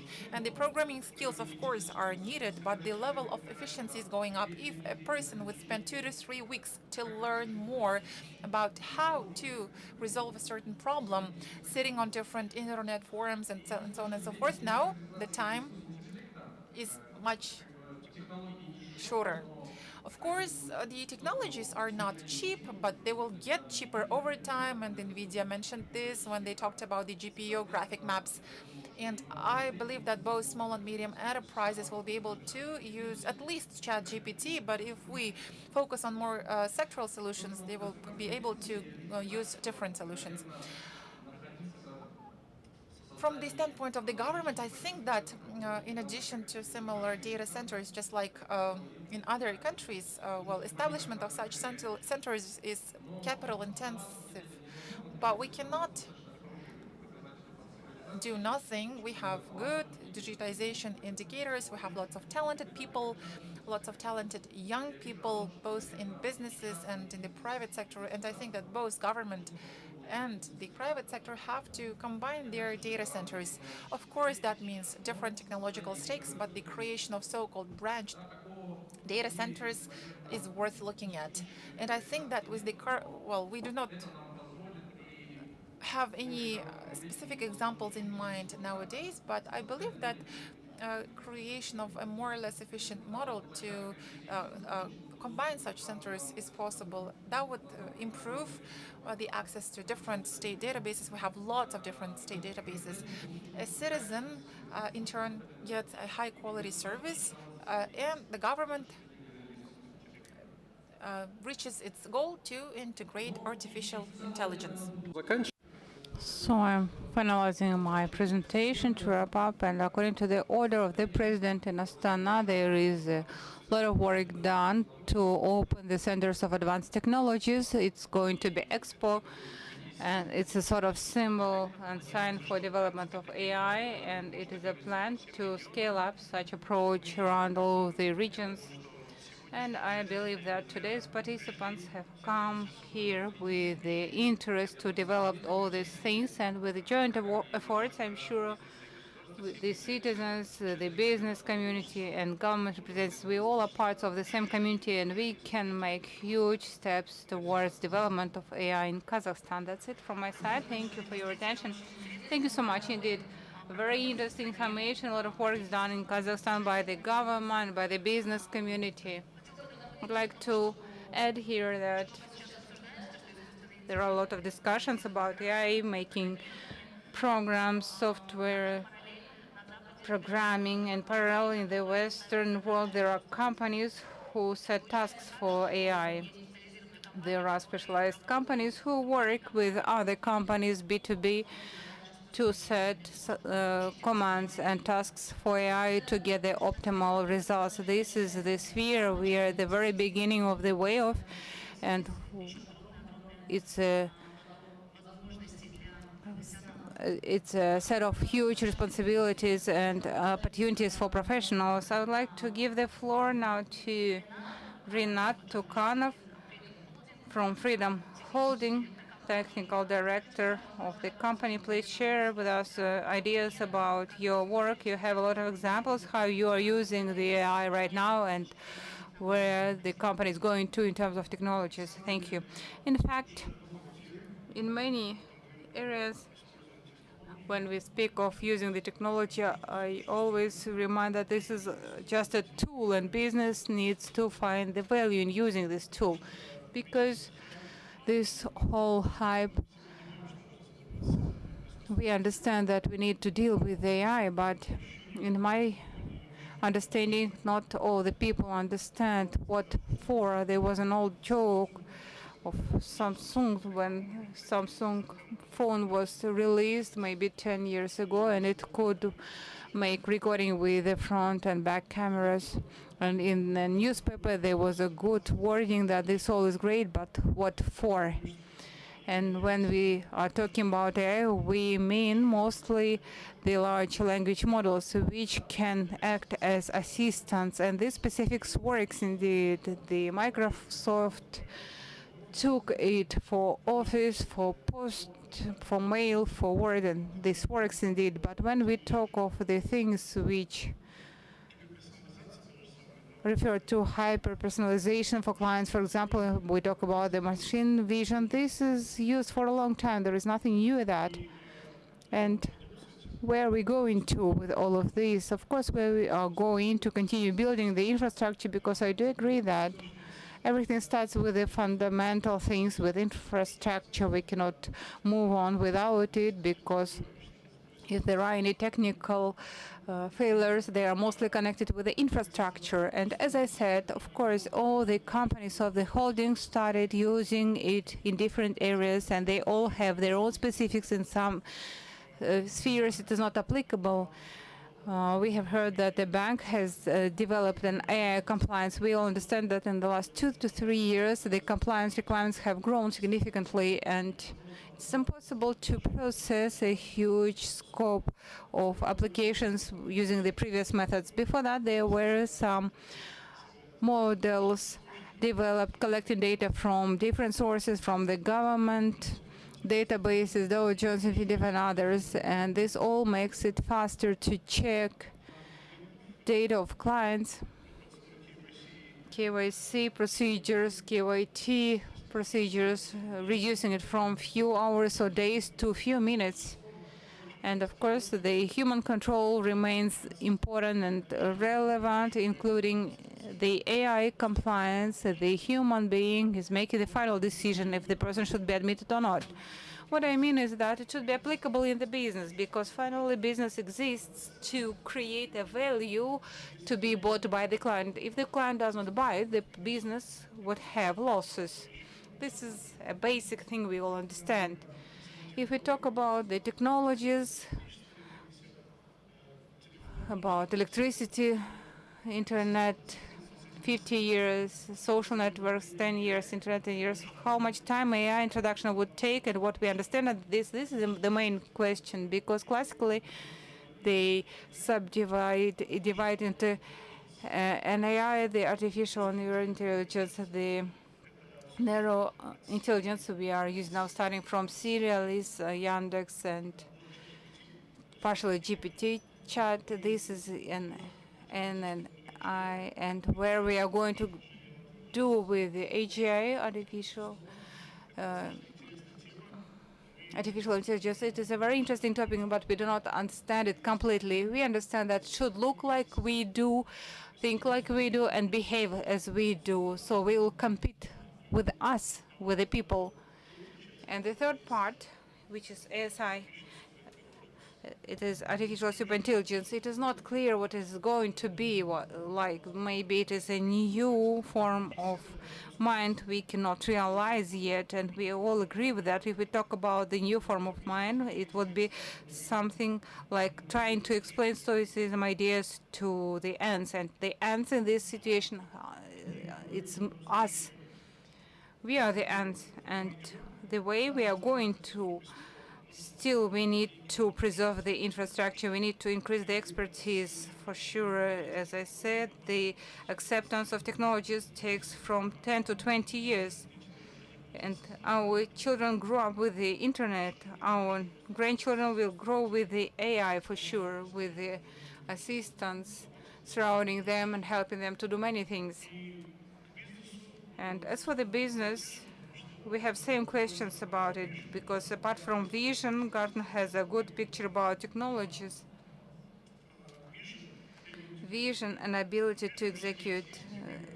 Everyone has some vision, and ability to execute will suffer, because as colleagues said, this all is connected with the infrastructure, first of all, and secondly, this is acceptance of technologies by people, ability to learn, and let us be honest, some people still cannot use Google probably, and not to write any prompts. And the third one is ethics, of course, and cybersecurity, because with the development of technologies, the truth is that at all stages of technology development, the cybersecurity is suffering, and the huge technical debt is accumulating, and it will move from the internet technologies to AI. And the third aspect is the sense.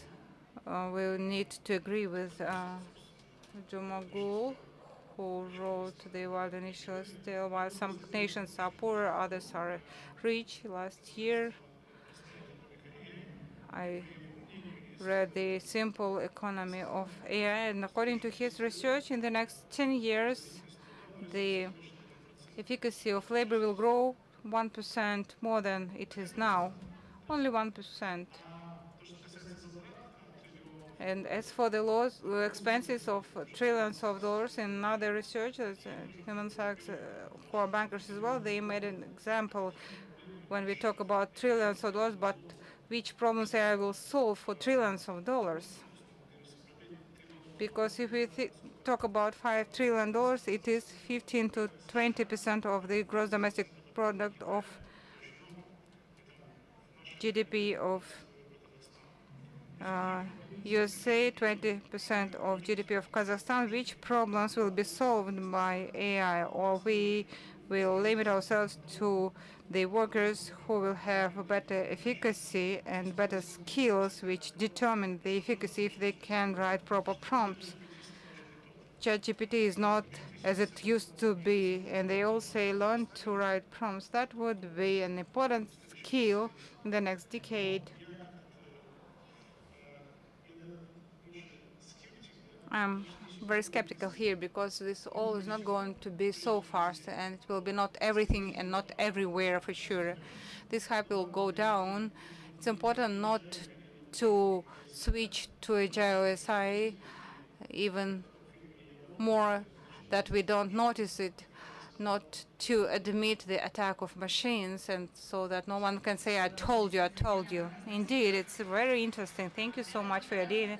Darren, by the way, we are very proud of his work. He is a Nobel Prize winner, and his contribution to institute development, what he is talking about, the productivity and efficacy, we need to keep this all in mind.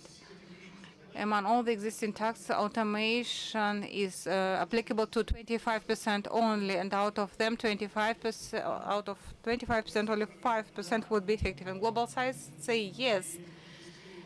The gap is updating data in our historical data faster, but it costs 5 times more.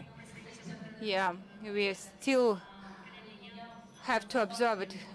In the future, I would like to keep to the schedule. That's why we will continue without Q&A. Let us proceed to the next speaker. I would like to give the floor to Olan, Deputy Chairman of Kazgas. We talked about the energy need to support the data centers and for the work and ambitions in AI sphere. But as a national company, you would like to use AI in your operation, in your production facilities.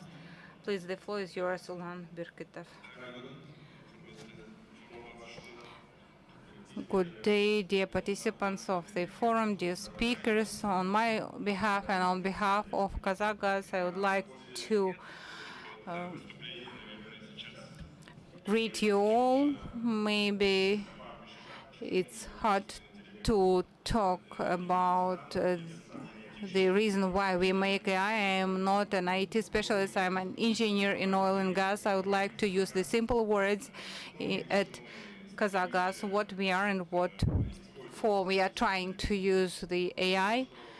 There was a comment from Rajit about the machines which leave the factory, and if there are no roads, they would not be able to drive. There are some cars to drive on the off-road, but there are no cars to drive without energy. That is why at Kazakhstan we work for energy safety and security of the country to produce gas in a safe way and at a lower price. Maybe there will be here an effect of a hen and an egg AI. We strive to use AI which would help us to high efficacy in producing gas, to have less dry wells, to reduce our costs, and for the people to be able to release more time to be involved in something more useful. At the same time, the same gas and energy are needed for us for data centers and some bigger infrastructure projects for our country. As the head of the state said yesterday at the meeting, that it should be aimed at the leadership and application of AI. I think you have seen similar slides in different companies. There is a strategy for digitalization for IT, and AI looks differently, but the goals are all the same everywhere. We want our company to have the AI as an integral part of our business. Gohar, you have told a very good example of that for the CEOs. They spend a lot of time to prepare it for the meetings at the national company. Sometimes we spend even more time for that. Before the national company, I used to work at the international oil and gas company, and it was not an exclusion as well. We had a very funny story when CEO, at a certain point of time, he said, I'm not going to ask questions at big meetings. The analysts counted that one question at a meeting costed $2 million, because when he was asking the question, everybody started to work to give him the answer. If we talk about ethics, if a person asks a question, corporate or virtual, an assistant can answer him this question. Why I have started talking about this? At our company, we have implemented already a corporate virtual assistant based on AI, and now we are really happy getting its answers, and we work on it to develop it properly. What else I would like to add here? As for the company we are working at, we have geological exploration, transportation, and sales of gas, and a lot of attention is paid. As I said, why we need AI is to have less costs and more efficient operation of the company, and also we need AI to have satisfaction among our clients. We have Kazakh Gas department or branch, IMAG. We work with the population. There are social groups, and we need to be very sensitive to them. We have released a number of products which help using automated devices, digitalization, and AI in the future for us to understand where we could use proper discounts or digital accounting of gas. Such projects are aimed at satisfaction of our customers and clients. That's all. Thank you. It's good that you are raising this issue. This is something we discussed before. This is about making decision on more clear and up-to-date data available as of today. This relates to agriculture and all costs of the state and also users of services and gas. Let us continue. Thank you very much.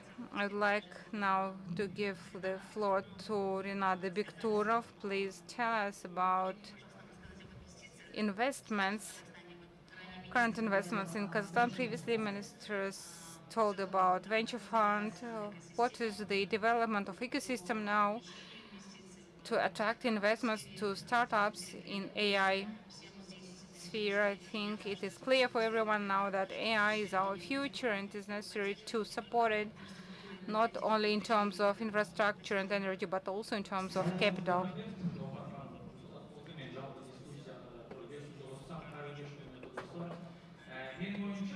Good evening, dear friends. I think that compared to the artificial intellect, this is not only about the technology, but as it was before, this is something we have not seen before in the whole world.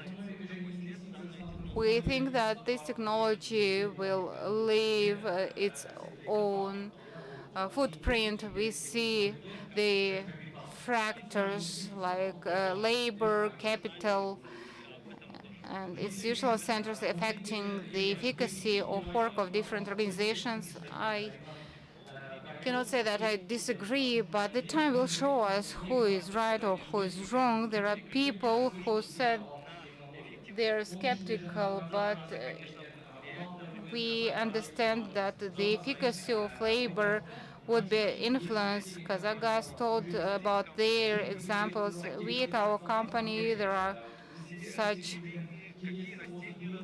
spheres where we understand which plants grow what areas, and using the AI, this program is checking which chemicals are used, which fertilizers are to be used on particular land plots, which grants should be harvested or planted. This all will influence the performance of our workers. Also, for such countries as Kazakhstan, it would be very important for the economy of the country. It will have a very positive influence. Our Astana hub and MFC, there is a law about MFC, how to get license for all these purposes, and it all takes a lot of time. Starting from November last year, we launched our chatbot on the website, and the number of people who ask such questions has come down. Still, we see that all answers to questions are true maybe for 70%. I think in the future it will reach 90%. That is why the artificial intelligence for our country is going to be a very important tool, and the head of the state and the management of our companies say the same. So I think the business role, the economical role, and the state's role in the economy is very important. We need to develop the rules and laws. And the second main important thing is infrastructure. We need to invest into infrastructure, as Bogdan said. We have data centers, and the state undertakes all these responsibilities. I think that Kazakhstan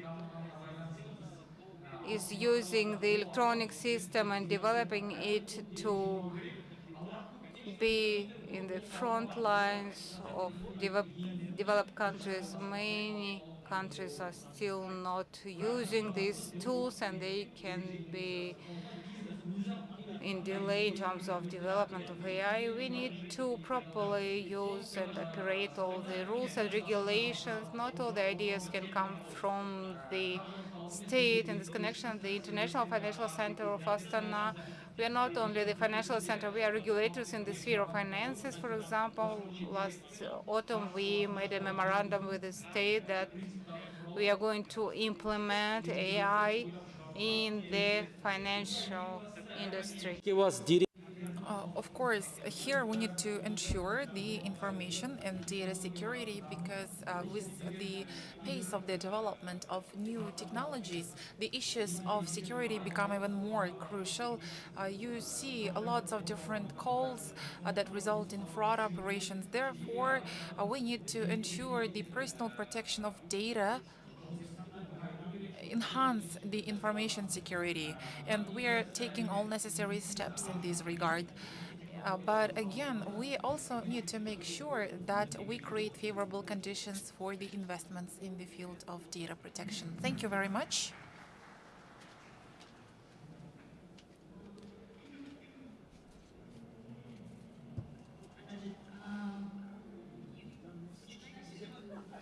The questions, or you have you mentioned you have a meeting to attend, and if you're staying, okay, perfect. I would like to proceed to the questions. First, I would like to open the floor to the questions from the audience, and in the absence of questions from the audience, I can continue. Дорогие слушатели, возможно, у вас есть вопросы для... Dear participants, do you have any questions to our panelists? I would like to give the floor to you first before I continue with my questions.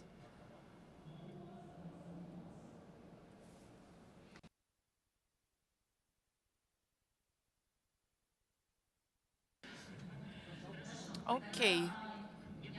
Then I would like to go through several questions for our panelists, and I think that we can draw up some conclusions about the future of AI in Kazakhstan and think about the drivers for the business development. So I have a few questions. Probably one of the most important things, we already mentioned this, but probably one of the most important priorities include AI. But what are the priority areas that you focus on in your work? What are the three most important aspects? Could you please list three most important aspects that you would like to focus on this year?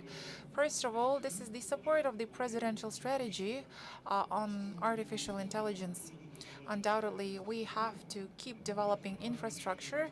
We cannot really import chips for various reasons, and we need to focus on such issues. We have to ensure proper communication channels. If you look at the price of stamps, the prices vary a lot, and that requires significant investments. We need to also focus more on the training of our personnel because, as I mentioned earlier, people need to be trained in order to use AI properly, and this will ensure their better abilities to generate certain results with AI. People keep saying that the AI is just a tool, but people need to know what they're using this tool for. We also need to focus on the development of infrastructure and the CAS large language modeling. So we also need to think about the business cases where AI would be the most applicable. I would like to answer the same question, if you don't mind. We have plans for this year to integrate the AI assistant for the members of parliament. And the key priority areas that we'd like to focus on include the legal collisions in our legislation. For example, right now we are in the process of consideration of the law on franchise. The law on the franchise says that a natural person can get a franchise, whereas the entrepreneurial code says that a natural person cannot get a franchise. We have lots of similar collisions because these collisions potentially can lead to numerous litigations. As you know, the Kazakhstani judiciary is one of the most overloaded one due to the imperfections of the legislation. As colleagues mentioned, there are also risks related to the laws which we plan to adopt. For example, last year we adopted the law on the state procurement that is actually in favor of domestic producers, and we said that it is necessary to provide the 30% down payment in order to support the domestic producers, and it led to the opposite effect because no one wants to work with the domestic producers as no one can pay a 30% down payment. I believe that with these kinds of practical cases, we will be able to better forecast the effects and analyze the amendments which we want to make to legislation. Let's look at the telecommunications. I talked to Baghdad Musin. We've adopted the amendment, and he said that in order to support businesses, we say that tenders that bring together more than two entrepreneurs cannot attract quasi-state sector. What did we get as a result? Kazakh Telecom cannot really provide internet to rural areas because no one wants to go there. You see what I mean?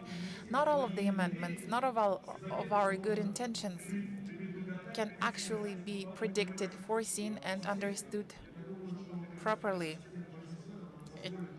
I hope that the members of parliament, with the help of AI assistants, would be able to mitigate risks and provide more accurate projections.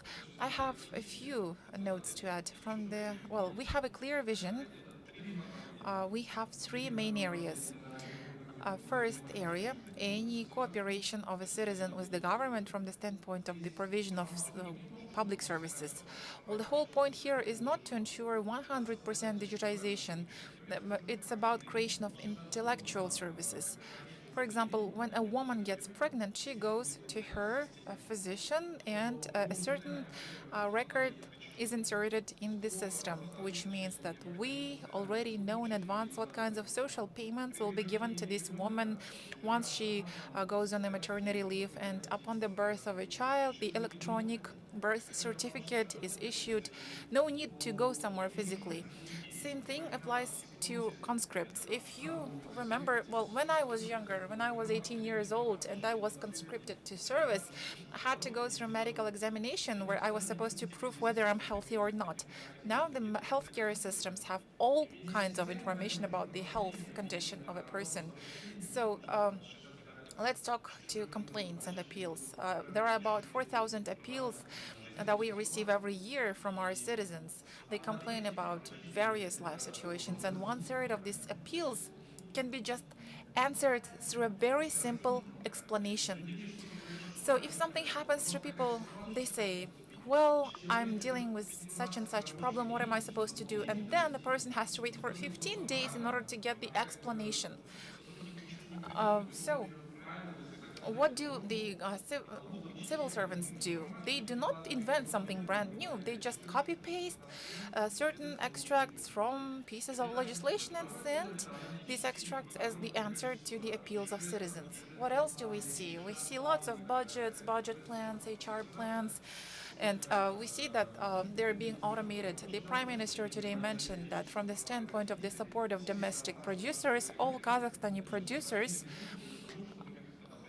are being supported quite actively. And we have a lot of legal entities, and we look at their import-export operations, get very detailed analytical information about sales. This information is available in the database. We can even see their receipts. But with the help of the artificial intelligence, I have a question. Sorry to interrupt you, but you just mentioned the databases. But I have a question. You talked about the healthcare cards and other databases, but I believe that this question could be posed to our members of parliament. We have the law on the protection of personal data. Is this law relevant given these latest developments, technological developments? So you're talking about the information security, right? Yes, the use of personal data. Who can get access to people's personal data? There is an entire law on information security, and our colleagues mentioned this, and I completely support them. Information security is in the process of development. It is constantly developing, and we ensure protection of information. I'm not going to dig into details, but a lot of work is being done in this area in order to ensure high level of protection of personal data. The question is not about just getting somebody else's data. The question is about the analytics, and last but not least, this is the development strategy, because any government strategy is developed in a certain way. There are always some analytical data. There is always a working group that is supposed to come up with a certain vision and a strategy. But with artificial intelligence that can process lots of big data, I believe that it could be of a great use. And as I already said, it's not about the war between two. You said, you mentioned in your speech about smaller practical cases of benefits of AI. Now imagine if this happening on a larger scale. I want our guests to understand that the creation of the Kaz LLM is really important in terms of our sovereignty, because conditionally speaking, if you ask ChatGPT about the flag that was mounted on the top of the Reichstag, depending on a country, ChatGPT provides a different answer. because ChatGPT, based on the data that it receives, may have a very different answer. We all go to movie theaters and we see that lots of movies are being translated into the state language right now in our country. This work is being done by the team of linguists. The different tenders are held, and with Kaz LLM, such things will be resolved instantaneously. Tomorrow, Brad Pitt will be able to talk in Kazakh, and that leads to the entire industrial change. So that's pretty much it. Thank you very much. This was very interesting. You, continuing the speech, you've led OpenAI work before Oxford Insights, and I think you could share maybe some of short insights in terms of data reviews, and how countries are working in their own models, from your perspective of overviewing the ratings. Thank you. So, as you say, I worked at the Open Data Institute before Oxford Insights rather than OpenAI. Otherwise, I'd be retired, I think.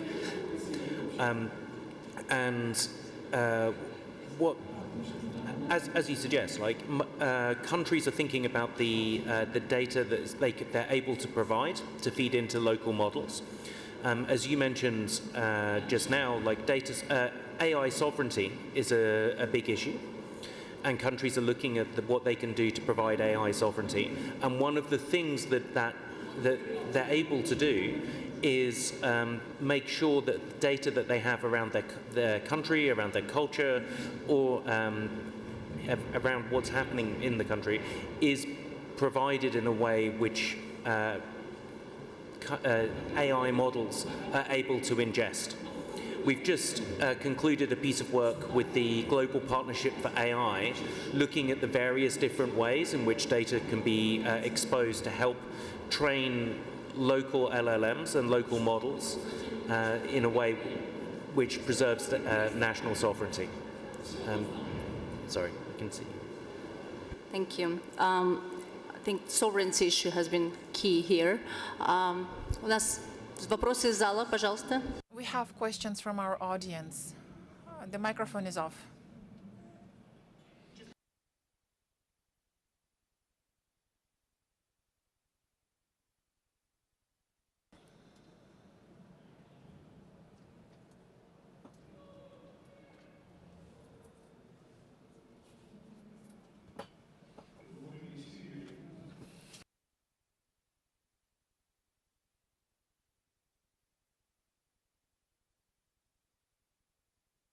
Could you please use the other mic?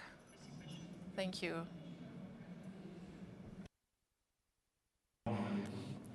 Good evening.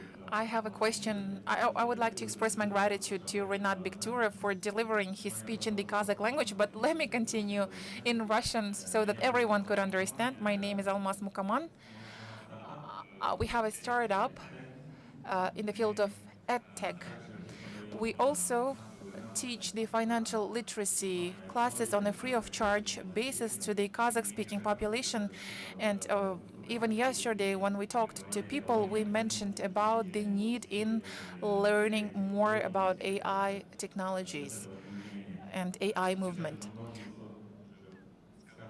It's been said a lot today about competition and about a very strong competition between the US and China.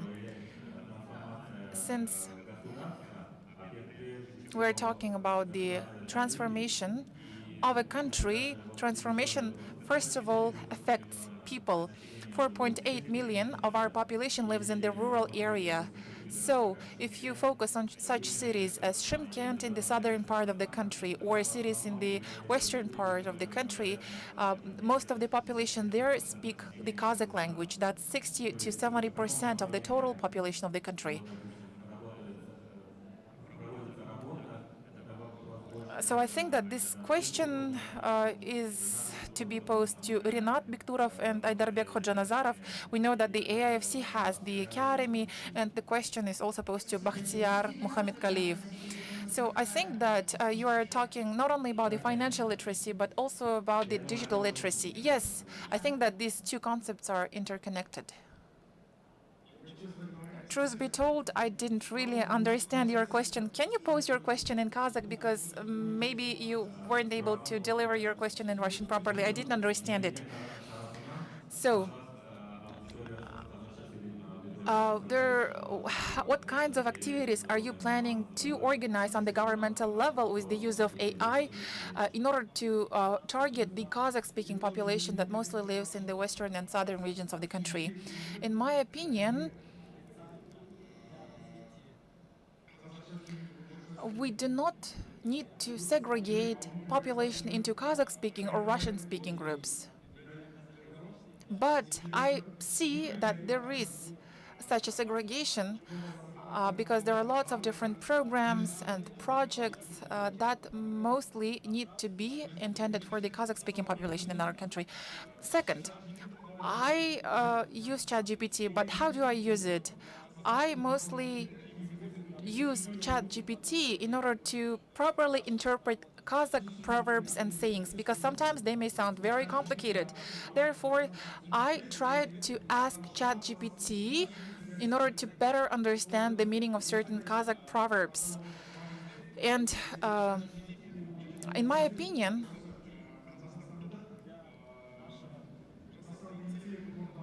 the Center of Artificial Intelligence in Kazakhstan needs to focus on the Kazakh-speaking audience in the first place. Second,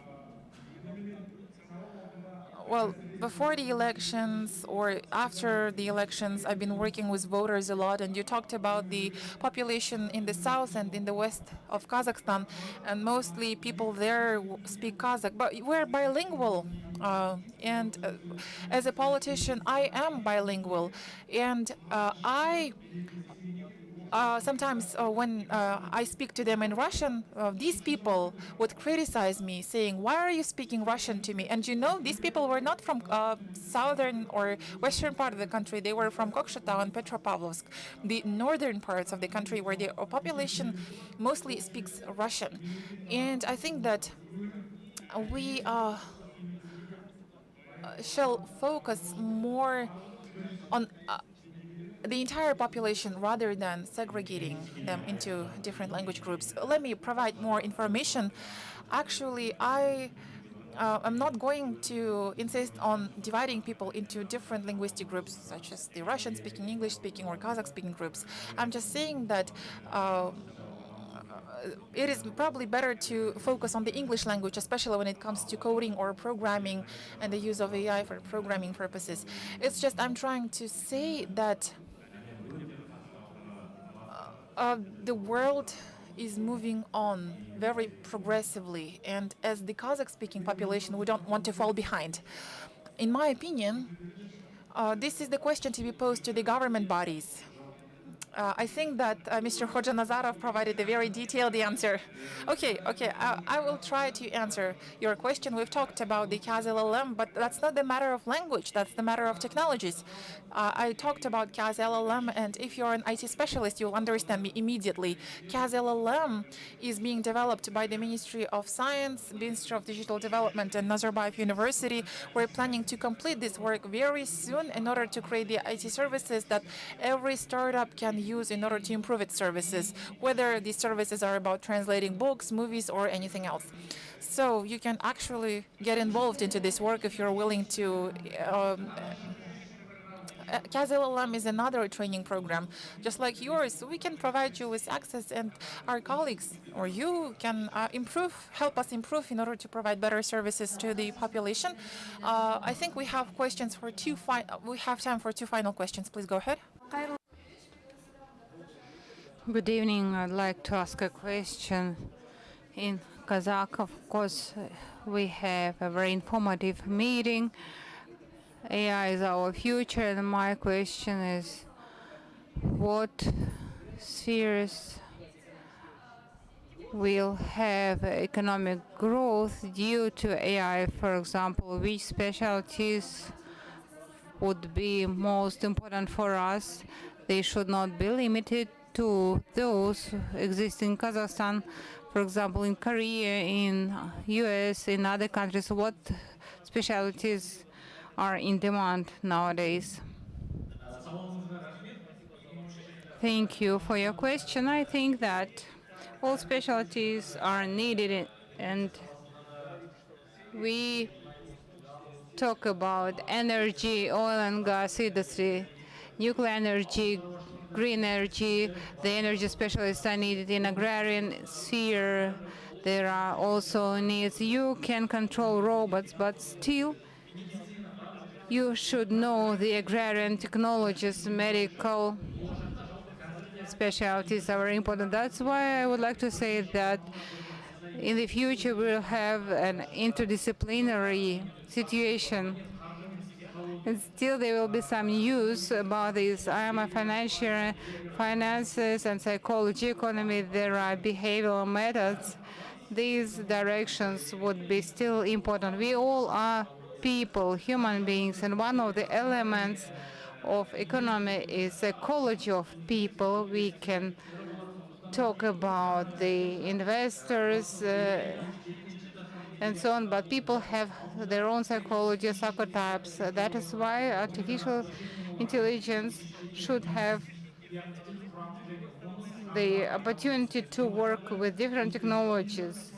There was an analysis made which revealed the need for the multidisciplinary approach. No need to focus on one particular topic or discipline.